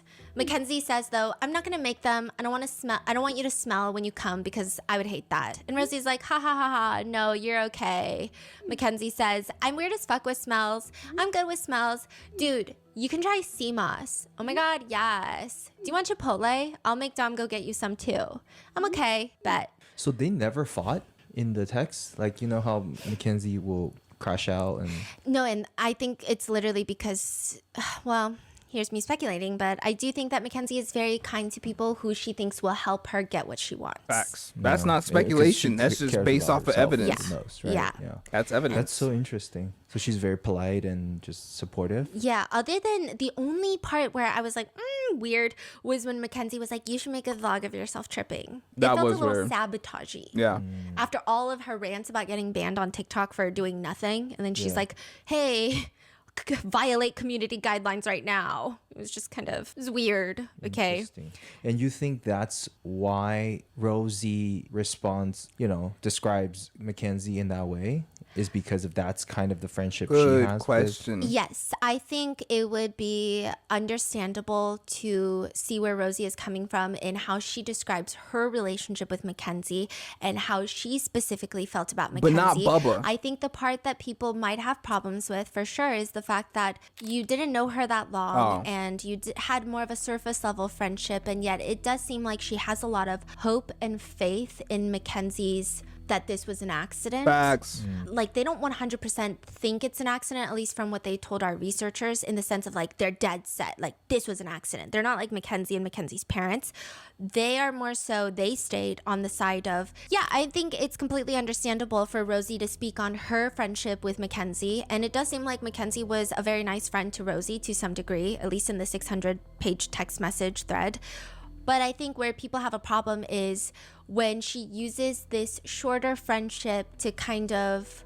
Like a character judgment of Mackenzie. Exactly. So I think... Because you don't know Mackenzie well enough to and just because she was defend her nice to you this for point. 5-6 months doesn't mean that you can really wholeheartedly 10 toes down talk about her character. Exactly. I think is what people are feeling and saying. I think that's why, you know, there's like kind of the weird argument of people are saying like, would it be better if they were best friends forever? You know, because then it's like you can kind of understand where it's like, maybe you grew up together and you're like, so this is your only friend. I don't know. But I wonder if it's like long-term friend, like then you can really see the pattern of someone. You're like, yeah, I can see her doing that. I would take a long-term, She's crazy, like, I would take the word of a long-term friend more seriously than one of 5 months. Obviously, right? That's not even a hard question. That's not even a hard answer. I'm just very confused at where this strong defense comes from for Mackenzie. Like, why do they really think that it was an accident for real? It just doesn't look like one. So why do they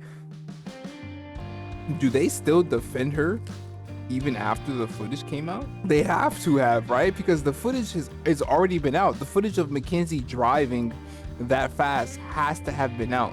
And this interview seems like it was conducted pretty recently, so they must have seen that footage and they're still saying it's an accident. Dude, that shit look like an accident to you though? You're like, yeah, I can see her doing that because she's crazy. Like, but then if you just know someone for like a short period and they're so nice to you, maybe. But yeah, that's the argument that people have online, which is like you can have those feelings, but you can't really be a character witness. Also, side note, Rosie at one point is like complaining about TikTok banning her randomly and then like unbanning her or whatever. And then she says, I don't understand their stupid ass app. Okay, this is Rosie. Mackenzie I thought she was complaining about it on the Netflix doc. That's so weird. It's probably because it's run by Asians. Mackenzie? Yeah. They rant about their boyfriends together. Rosie will text Mackenzie about Bubba, her boyfriend. We're fighting. This motherfucker is so annoying. Like, why am I even with him? Mackenzie's like, what'd he do? Oh, we're still coming, but he's always fucking arguing. Like, shut the fuck up. Stop bringing stuff up that you know is about to start an argument. To which Mackenzie responds, remember, you're the top dog, bitch. Tell him to shut the fuck up if he says anything when you're here. Yeah, period. So it doesn't seem like they talk in depth about their relationships. Like these are very like, no, you're the baddest bitch. You don't need him. Like it's very okay, thanks. They don't go in depth. Yeah. Now they also contemplate why their boyfriends are so bad at taking pictures. Mackenzie wonders, why are they like this? Rosie says, I'm better off with a tripod. Mackenzie also just rants about everyone, generally speaking. You know, she even sends Rosie this audio message where she says, quote, I'm just going to send you this voice memo because it's easier. I'm just going to send you a voice memo because it's easier. I didn't think I was gonna hear her voice. Hold on, I'm tripping. I'm overly tripping. My fault. I do not want to hear. It shit sound like she's smoking cigarettes. Crazy though. Oh my gosh. I'm just gonna send you this voice memo because it's easier. I'm just gonna send you a voice memo because it's easier. But like, so the second party we went to on the 4th, fucking like, it was like Strongsville popular people. Like, I don't even know. It was open invite, like this big ass mansion. That's why I was like, you guys need to come because like somebody was asking about Bubba, and then I was like, oh, I invited Rosie and them, but I don't know what they're gonna do. Fucking Haley, DePompe, and Megan and all them were there. And all of them were there. Haley came up to me and was like, she's like, please don't hate me. Literally being like, don't hate me, don't hate me, don't hate me, don't hate me. And I was like, Haley, like, you made a TikTok about me, like, I seen it. And then she was like playing dumb. And I'm like, Haley, I actually like have the TikTok. Like, I literally, and I showed her and she was like, I'm gonna be real with you, I made it. I'm like, Haley, like, I know you made it. Like, that's fucking weird. Like, only insecure people make fun of people. And I was like, look, we can just set that beside this because, like, whatever, you're drunk, it's like cool. And then she was like, we need to hang out, like, trying to be all cool with me. So even when she rants about people, it's not as like, bro, I wasn't even counting all the way, but when I was counting the likes, it was 25 likes. She said 25 filler likes to supplement her sentence. She deadass. No, She Fuema said 25 plus filler words. One, it's the same filler word. So even when she rants about people, it's not as like yo. intense as how she does with other friends so far from what I've seen. Like she's not saying like that stupid bitch needs to go back to Subway. Like she's not really, you know, but it's just like weird. Mackenzie rants about how, quote, this person is making me so mad right now, driving 27 in a 35. That's about it. Like there's not really much substance to their friendship, and you do with that information what you will. Rosie tells Netflix, I genuinely do not think that this could have been on purpose, intentional, or planned. Like it doesn't make sense to me. We were all friends. Rosie tells Netflix, I was with them every single day, and there wasn't daily arguments. It wasn't like anything crazy like that. Rosie states to our researchers, it's so weird because now I'm just seeing people online making fun of me for saying, oh, we had the best friend group, but it really was like a really chill vibe. And up until even that night, we were doing the stuff that we would normally do, watching TV, watching movies, going outside, just talking, listening to music. It's like a lost art form, and nobody even does that anymore. And it was like we would do these wholesome things, and it just feels like a lot of the toxic relationship drama is kind of sweeping that up. Like we somehow were involved in any of that or saw it and genuinely never saw anything like that. And if we ever did hear anybody threaten anybody, or if they were arguing that night, or if they were arguing about anything, we would be the first people to say that. I would not sit here and defend something or just lie about what now is a double homicide or about my friends losing their lives in general. Does Rosie know the depth, the truth of, you know, how Mackenzie's relationship Exactly. actually is? That's what I need to know. You know, all the texts and all of that you've shared so far, or you don't know that information? So Rosie does mention the text messages in the 2-hour-long conversation. So she knows? But it was more of the sense of she is stating like she told the prosecutor what she saw that night. And she is telling people that she did not see them argue extensively. Like she did not see them have a toxic relationship. She's saying two things can be true though. She's saying like, obviously, I didn't see those text messages. Like she's saying like, obviously I don't have their phones. Oh, so she's saying that she actually doesn't know they have a toxic relationship. Or, okay, her thing is more so people are trying to break down why she's telling people that she did not witness a toxic relationship. But Rosie is saying, but I'm only speaking on what I witnessed when I was around them, which was they did not have a toxic relationship, she states. Yeah. But then she also acknowledges, because like I'm not seeing their text messages when it's happening. So, you know, people are asking her in that time frame that you knew Mackenzie and Dom, did they have a toxic relationship? She's saying no, because she's like, I didn't witness any toxic relationship. Yeah. And then she's also saying, but also I don't like. Hold on, I really like the movements of Noona right now. I'm gonna keep it a buck. I'm seeing a very clear picture. I'm gonna keep it honest with you, Noona. No cap. In that time frame that you knew Mackenzie and Dom, did they have a toxic relationship? She's saying no, because she's like, I didn't witness any toxic relationship. No toxic relationship. And then she's also saying, but also I don't it like could be have true. their text Right, messages. right, Like you right, can't like go through her phone. Exactly. She's like saying like, So she's basically saying she never saw it, she didn't know about it. But Yeah. it could be true But that I think her frustration, it seems, because she was expressing it to the researchers, is like she is trying to tell people. People are asking her, "What did you witness?" She's saying, "I'm telling you what I witnessed," and they're like, "No, because we saw the text messages." And then she's saying, "Well, I didn't see the text messages at the time that you're asking me."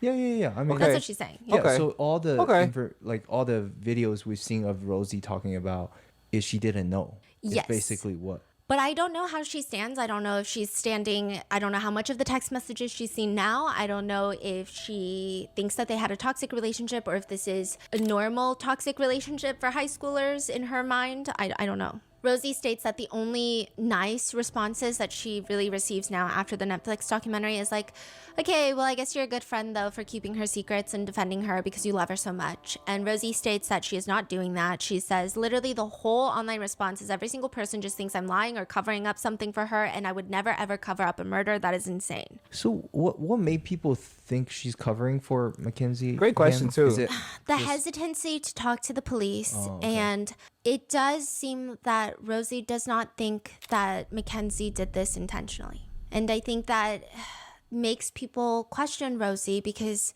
a lot of people have. And also the fact that her behavior, like Mackenzie's behavior after the crash, was reprehensible, should be denounced by all friend groups. Yet people still seem to stand by her, and that was what throwing folks off. I'm gonna keep it a buck, because what she did was horrible, and the way she moved after that was equally horrible, if not a little worse, because of the way she's reposting, liking, talking to people.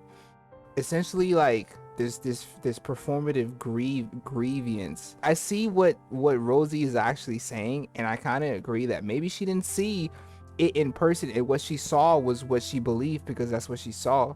But I do think that this sort of fence sitting that she's doing is not good, in my opinion.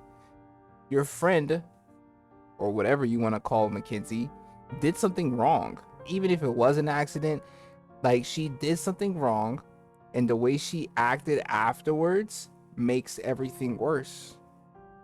That ass though, vraiment though.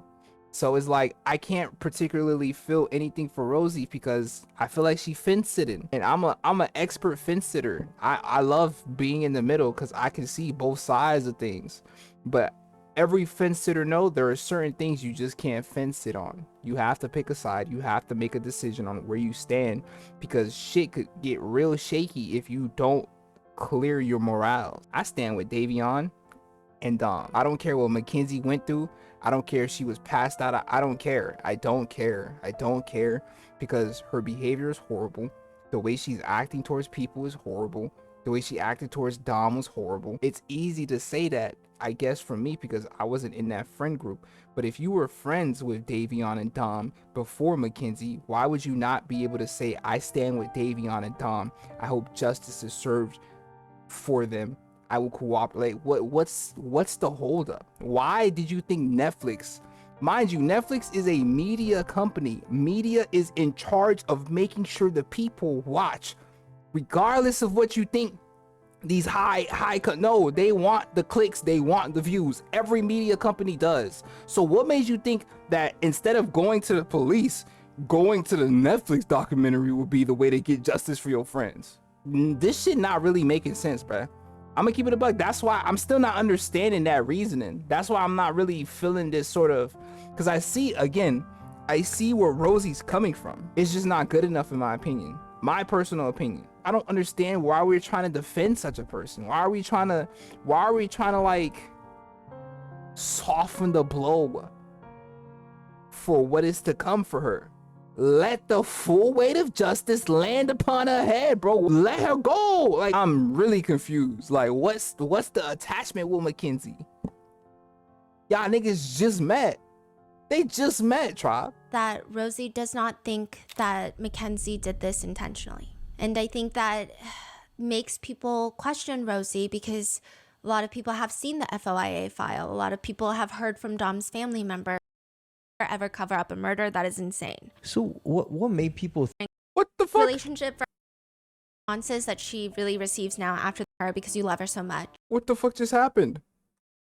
So what made people think she's covering for Mackenzie again? Is it the hesitancy to talk to the police? Oh, okay. And it does seem that Rosie does not think that Mackenzie did this intentionally. And I think that makes people question Rosie, because a lot of people have seen the FOIA file. A lot of people have heard from Dom's family members. They just don't see why Rosie could say that having such a shorter friendship with Mackenzie. Exactly. And then I guess people are also confused because they're like, okay, well, Rosie and Bubba were closer to Dom. So people who support and don't support Mackenzie are going to have different opinions about this. That's the what I was argument just is that Rosie and saying, Bubba my were nigga. closer to Davion. And the fact that, like, Mackenzie supporters will say, see, that's because, like, they see what they see, which is they think is the truth. They're like, because, you know, they have no allegiance to Mackenzie, but they still kind of support Mackenzie to some degree because they think the evidence is weird. There's Mackenzie but then supporters? People who don't like them are like, what the fuck? What the I fuck will say that indeed? there are like 2 points in the text messages where Mackenzie complains about her relationship with Dom.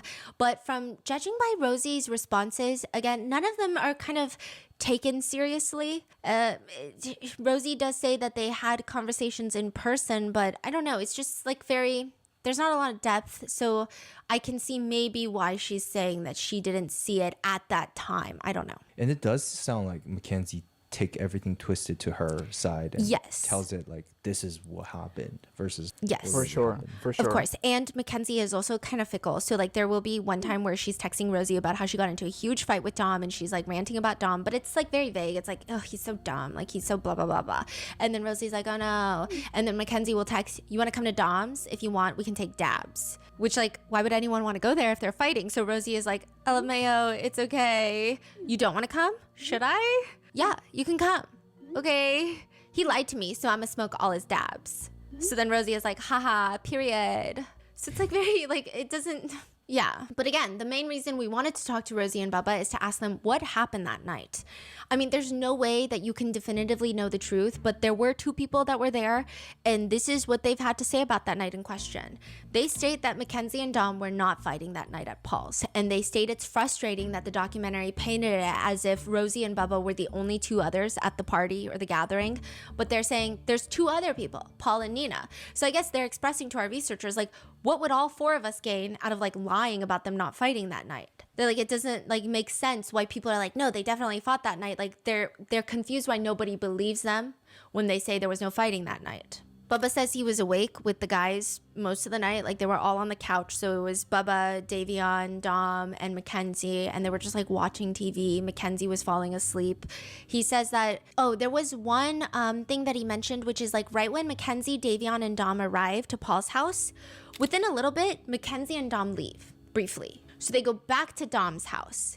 And Bubba says they were gone for like 15, 30 minutes because, quote, That's way more than enough time to start some back to Dom's house. And Bubba says they were gone for like 15, 30 minutes because, quote, they all ate healthy, like they ate non-GMO, so they would always have like special snacks, and they ended up having to go back home like 10 minutes after they got there to grab their snacks, to grab popcorn and to grab, I think it was like blueberries or some shit. That's what he says. But then they ended up going back to grab those separately. So they leave Davion. Yeah. And they went in the car, and when they came back, it was still perfectly fine. So he was like, yeah, they were gone for 15 minutes, but he doesn't think that they were fighting in that time because it didn't seem like they came back tense. Like it seemed like they were in a happy mood when they got back. But I guess his thing was, if Mackenzie had planned to kill Dom, why wouldn't she have done it on that drive? I guess is maybe the insinuation, because he's like, you know, that's a whole thing that's completely left out about that night. But again, like I said, a lot of netizens don't think it was like pre-planned days in advance. It was more so like maybe an argument broke out in the car on the way home. She just lost maybe it. an argument did not break out when they went to go grab snacks. So the next morning, they wake up, or well, Mackenzie wakes up. A lot of the others hadn't gone to sleep. Bubba and Davion have plans. Bubba says Davion was going to help him, quote, paint the bottom of my truck and paint it black and get all the rust off and everything. Fix his car. And Yep, we were yep, going to yep. do that. And he was like, oh, I could just come back to your house so we could wake up and do it. And I was like, I mean, that's fine with me. And then at the last moment, so he's supposed to go home with Bubba, sleep at Bubba's, and then do it. But then at the last minute, he's like, you know what? I'm just gonna go home, aka Dom's, shower, sleep, like we'll hit each other up maybe around noon. Mackenzie, Dom, and Davion get into the car. The two don't make it. A huge conversation online since the release of the documentary, and it's not necessarily what was said in the documentary, but people looking into the case. There have been conversations, like I said, from those police reports of other interviews of friends, just like hearsay, that Rosie stated to someone that she drove by the crash site that morning before the police were called. And whether she didn't see it or didn't call the police, like that's been like a huge conspiracy online, right? Our researchers asked Rosie, and Bubba says, look, the police have video of Mackenzie's car turning onto Progress, okay? That turn, and if anybody else went that route, anybody, they knew anyone in the car, they would see it in camera. Like Bubba says, it's obvious from a logical standpoint that this is not true, and somehow the media is running with it. So we kept pressing them on it because we're just like, well, we just want to know where this is coming from. And they state that there's a friend, a supposed friend, who had gone to the police and said that Rosie was super emotional and had made a comment about how she drove past them that morning on her way home from Paul's. So she also left Paul's, drove by the crash site, and like that's also making her even more emotional now that, you know, she knows they're dead. So they're explaining like, okay, basically, and this is verified through the police interview, there's someone who went to the police and was like, you know, Rosie was mentioning how she was so emotional because she also left Paul's that morning and drove by the crash site on her way home. So like, it's kind of up in the air what that means.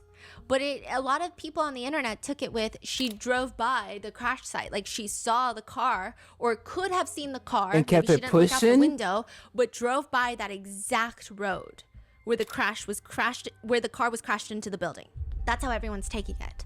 And of course, a lot of people are spinning it in the more nefarious way and saying like, she drove by, saw Mackenzie's car and was like, holy shit, Mackenzie actually went through with it. So she doesn't call the cops and she just keeps driving home. And then because maybe she feels guilt, maybe she feels all these emotions, she mentions it at like one of the vigils and it becomes the whole thing. It gets reported to the police. So we're like, we just need to know, where were you? Like, where was they pretty much like got a Google Maps explanation, gave it to the researchers. They're like, we live here. This is where Bubba lives. This is where Rosie lives. Like, is that they her were Life giving the full 360 breakdown of the entire town? or that's just now, a if Life we 360? deduce the main points, Rosie had gotten up.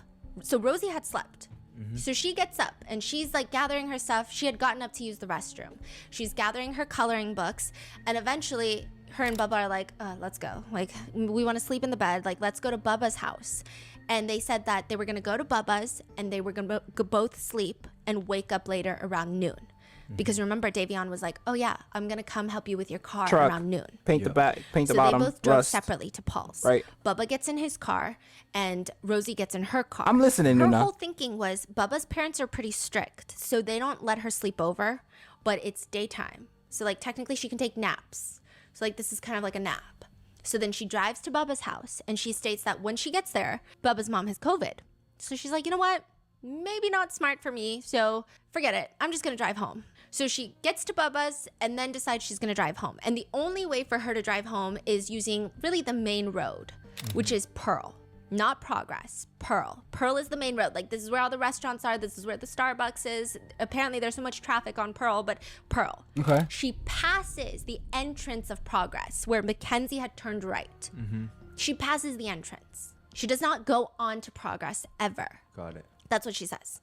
Now she passes the entrance, and she also like is saying, if I had and I wasn't like talking to the police, she's like, I guess the argument is like the police would have known and they would have. Yeah. That would be a crazy Yeah. detail. Yeah. And there's like no mention of it anywhere, right? Oh, okay, yeah. She thinks that this rumor could have started because everyone was gathered at the crash site, like 50 or 100 people after the car was taken, and there was flowers. It was like a vigil that was set up, and a lot of the high schoolers would just kind of hang out there because it was a way to grieve together and not alone. And she says maybe somebody there heard that I drove down Pearl and maybe it got mistranslated, and everybody there is just obviously like trying. I mean, there was just a bunch of rumors going around to everybody trying to speculate on what had happened. So she states that she never specifically spoke to the person that told the police this, but she thinks maybe that's how this whole story got started. Because I can see that. I could see Rosie being emotional and like mentioning like, I was just driving down Pearl on the way home. Yeah. And I passed the entrance, and then it just kind of, yeah. I can kind of see that, yeah. Yeah. And this is less pertinent information, but I thought it was interesting, okay? But Rosie told us that on the drive home from Bubba's, she's driving down the main road, passing the entrance of Progress, not on Progress, but passing the entrance.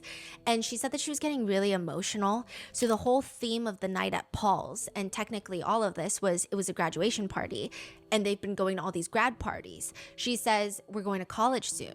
We were all locked in to go to different colleges. Me and Nina were going to a college that was like 2.5 hours away. Bubba was going to a college that was 2 hours away. So it was just kind of a lot of stress. And then Kenzie and Dom weren't going to college, and neither was Davion. And our friend Paul was going somewhere else. So it was just like everybody was getting separated. So the whole theme of that night for us was just like everybody was getting separated. And you know, we're going to college kind of scared. We're going to leave home and we're going to have to make new friends. So on my drive home, I'm literally reflecting on the fact that this city that I'm driving through, because as I said, you know, this is the main road. I have so many memories in this city. I'm passing by the carnival that we went to. I'm passing by all this stuff, and I'm literally like crying in the car. Rosie's crying? Yeah. That's what she says, right? I mean, this is obviously like an anecdotal story that is not relevant to the case, but she's just like was giving us a lot of context. Okay. And she says like there was this beautiful sunrise and it felt like a warm summer morning, that's the only thing I could fact check, which the sunrise and the time that she's driving home does check out. And she says, you know, I have all my windows down and I'm not even playing any music, and I'm just like, sunrise. wow, this city isn't so bad. And I have a nice friend group now. But then also kind of sad because now we're all going to separate colleges and I have to try and find new friends in college. And she says, you know, I feel like when I was growing up, we're like, I hate this city. Everybody sucks here. Like, this place sucks. And then I finally had a moment where I was like, maybe it's not that bad. Like, maybe I'm going to miss it here. And then I got home, I went to sleep, and I got woken up by a phone call from Bubba, and he was just like bawling his eyes out, and I couldn't even understand what he was saying. She mentions how she told this all to the Netflix documentary producers, and they actually wanted to film a whole scene. So they were like planning on doing a whole, like a recreation of the sunrise moment where she's driving, right? But she says, I don't know how it all just ended up getting cut out. Side note, it seems that Bubba found out about the crash because Davion had been staying with Bubba's for a little bit, and the head football coach had called Bubba's mom asking if she had heard the news about Bubba. Bubba was waiting for Davion, so he was actually outside in the driveway prepping his truck for Davion to come and to help with the truck. So he said that he was trying to make sure the lines were straight, doing all the prep work under the truck, and then, quote, that's when my mom came out and told me, and yeah, it was just a mess after that. Ultimately, Bubba states multiple times throughout this call, Mackenzie was not my friend. And I know this might sound harsh or might come off as a bad way, but if she would have lost her life in that accident, or some like really excruciating evidence came out and she got booked for like 30 years to life and it was a harsher sentence than what she has now, it would not affect me in any way. I would not care. Mackenzie was not my friend. She was more of Rosie's friend. They always did their thing, like when we always hung out. I mean, I've had a handful of conversations with her. I was never her friend. Davion was the closest thing to a brother for me since him living with me. I own one of his football jerseys. He got buried in the other one. He was truly the closest thing to a blood brother to me. So my whole stance on this is I just want to know the truth.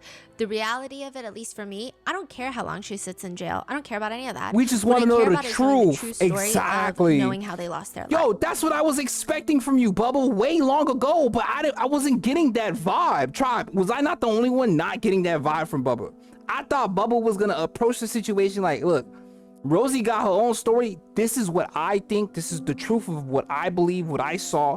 Mackenzie is weird, whoop-de-whoop. I don't know what vibe she on. I feel like the energy is a little too charged sometimes, but I ain't really see nothing. But I just want to make sure that y'all are focusing on the fact that Davion was in the car and was not supposed to be there, and that Mackenzie was like, I wanted all of that. They seem to be a little too worried about protecting Mackenzie or something.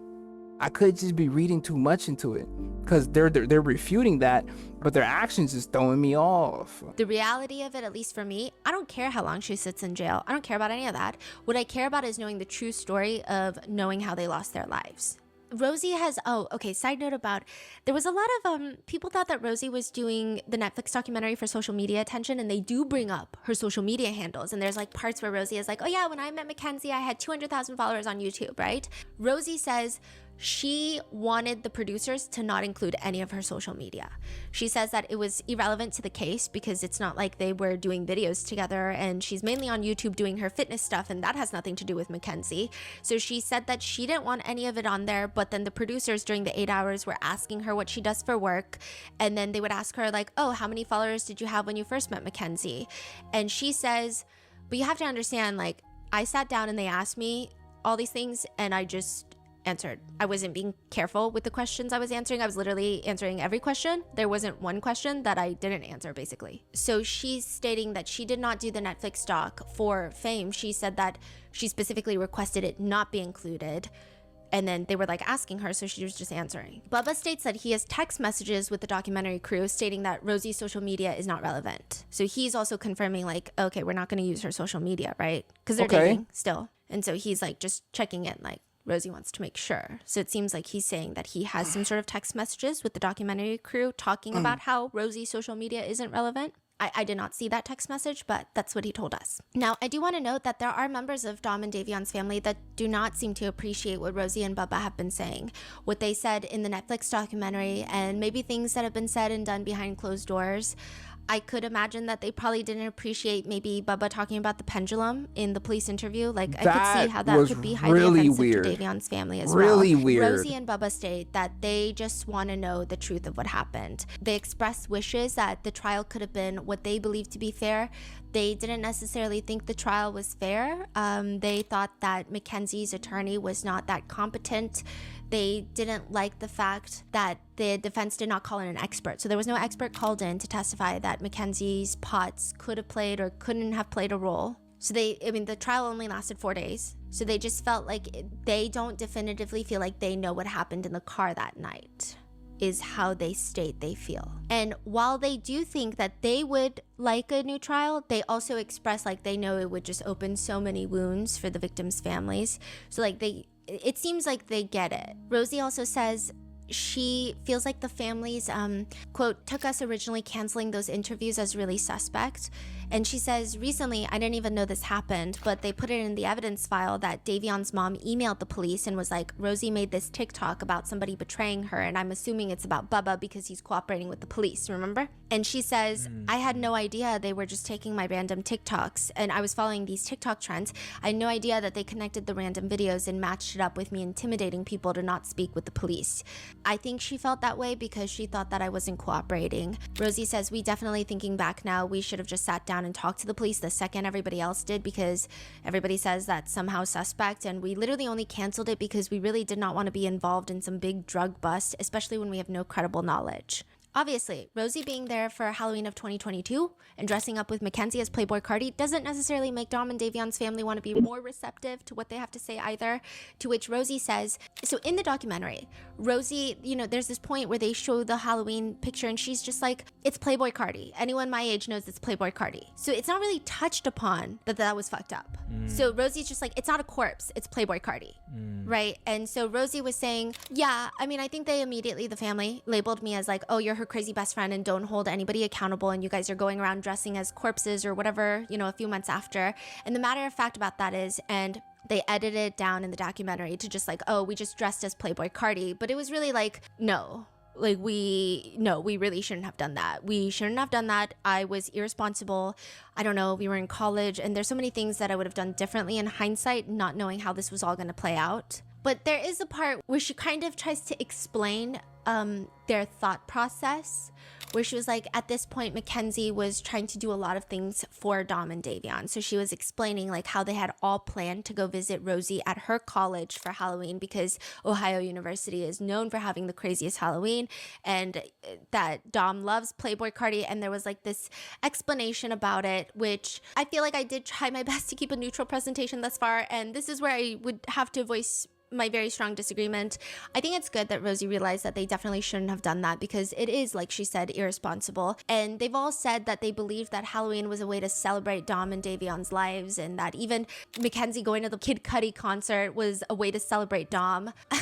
Maybe that's truly how they felt in their hearts as it's happening, but I think the core issue with the Halloween and Kid Cudi and all of that is it's just insensitive. It doesn't matter who you say you're doing it for. She could have been bawling her eyes out the entire time at all of these events. Hell, bro. I don't think it's the morally correct thing to do. I don't think many of us could ever be in Mackenzie's shoes and do something like that. They stayed off their personal observations. They do not believe this was an incident where Mackenzie pre-planned an intentional murder plot. But they also state that even if it was some sort of freak accident or reckless driving, they both believe that prison time is still warranted. Rosie says, at the end of the day, the prison time is unarguable, and people do get arrested for killing people in car accidents all the time. I mean, it's not like anybody should just get away scot-free with nothing. She states that she thinks everyone just took it the complete opposite way and went crazy with the theories, but she says she thinks that there should be prison time, but that they should maybe factor in that she was only 17 and lost her boyfriend and friend. Bubba states that the only thing that would make prison time questionable would be if they could absolutely prove that there was some medical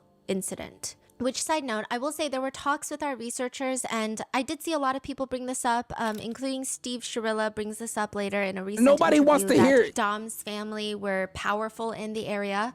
Dom's mom is a criminal defense attorney, Christine Russo, and she did work for the prosecutor's office, and so she might know a lot of people. The judge that was presiding over the case, her last name is Russo. I don't think that there's any sort of, neither do Rosie and Bubba. They don't think that there's any sort of familial relation because that would be crazy. Yeah, Alex crazy, Russo. Right? But I think that there are conversations of like how much sway did Christine Russo have in all of this? I don't know. A lot of people, including Rosie and Bubba, point out how Christine Russo was talking to the police in an interview, and she said something along the lines of like, I know Mackenzie's defense attorney. Like I don't need to worry about him. Said Christine Russo have in all of this? I don't know. A lot of people, including Rosie and Bubba, point out how Christine Russo was talking to the police in an interview, and she said something along the line. What is that sound? I thought I was tripping.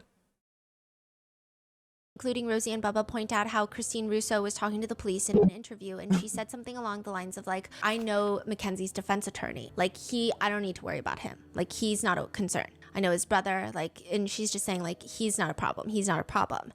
And some people have kind of interpreted this as, like, he's not a problem because I know him. Like, I know him. I'm going to make sure he's not a problem. I actually did not interpret it like that. I actually interpret it as she's clearly an analytical woman. She's a criminal defense attorney. I could see her trying to understand a lot of and there are defense attorneys who are problematic, who are problems, because they will go there and they will say some crazy shit, and they'll try to pull out all the craziest, they'll do motion after motion after motion, like just drowning the whole case in just unnecessary paperwork. Like, I think it was meant so more like that. Yeah. I don't think she would ever say that to the police when it's about her son's life and death. I will note that Bubba has voiced out again multiple times he could care less what happens to Mackenzie. Rosie has stated that she does not think that Mackenzie is this evil monster and did not care about either of these boys, or that she premeditated the whole thing or did it on purpose, and this is what I've gathered from reading through every single page of the 30,000 page document of text messages between Mackenzie and Dom.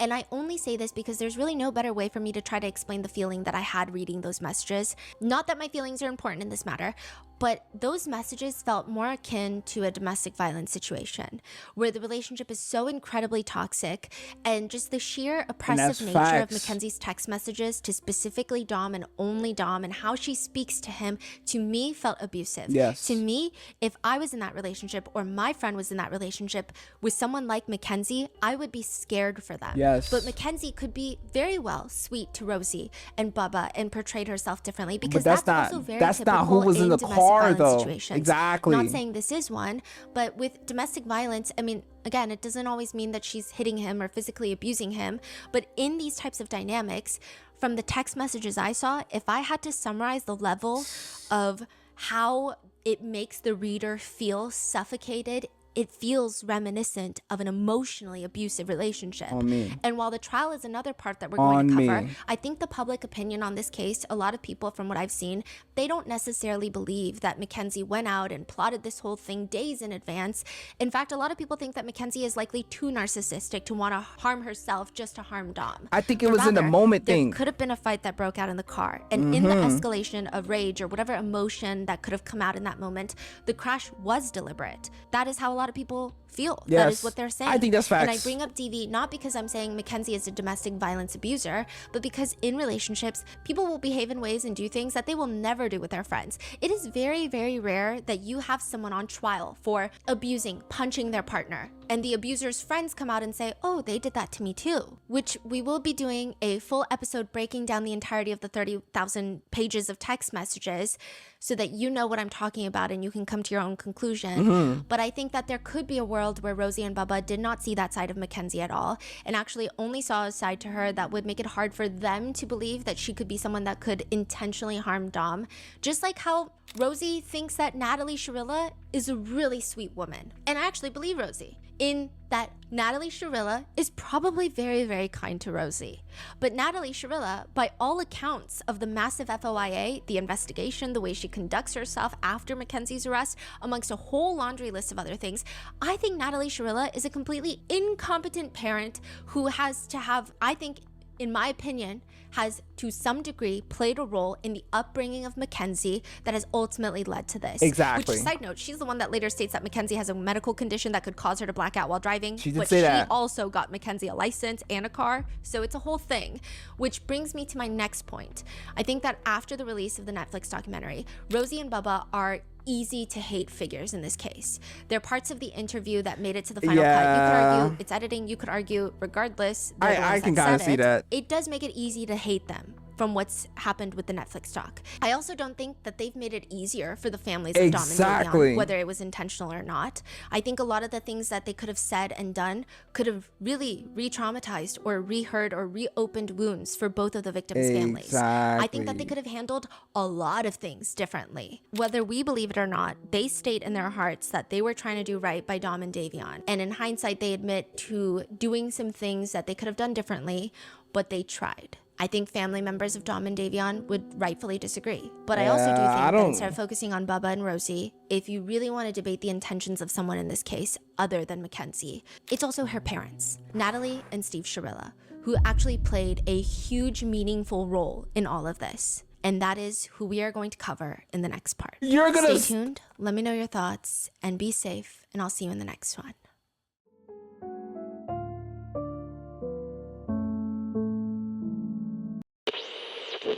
Bada bing, bada boo. Sometimes. Oh no, I don't want to read comments. Okay, we're gonna watch this literally right after. Yo, Tribe. I don't know how I feel about Rosie and Bubba. I don't particularly think that, like, I agree with Bubba that nobody should care what happens to Mackenzie unless it is her involvement. If she ends up in jail, then that's where she should go. Tribe, we gotta watch the third part. I ain't gonna lie, because I have a strong feeling that the enabling will be shown even more. I think what has happened is that Mackenzie has lived a life of entitlement and enabling. Like, people for some reason fear her, and I don't really understand. It's like they either treat her with fear or with respect that's undeserved on both aspects. So I'm wondering if it all began at home with the parents. And I think that's what we'll get the answers to in this third part. So let me edit this and then watch the third part immediately. Get that up for y'all. And then we're gonna wait on part 4. But I want to talk about this third part real quick, or the second part real quick. And I want to express that, like, it got worse. It actually got worse. I didn't think that it could, because we saw the worst of the worst in the first part. The accident was the worst thing of the case. That's like where it's at right now. And so, like, everything underneath it could have been irrelevant, and this is where the worst, but everything underneath it is like, it's like stacking itself to match it, bro. Like, her actions, her friends' actions, and then her parents' actions. The fact that she was texting Dom's mom,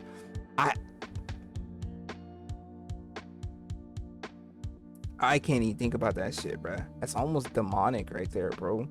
It's like a weird form of a ghost in a way, you know, because the mom is getting literal pictures sent, and Mackenzie talking about some me and Dom cook pasta. Not even when me and Dom cook pasta. Me and Dom cook pasta. Tribe, I have 2 questions for y'all.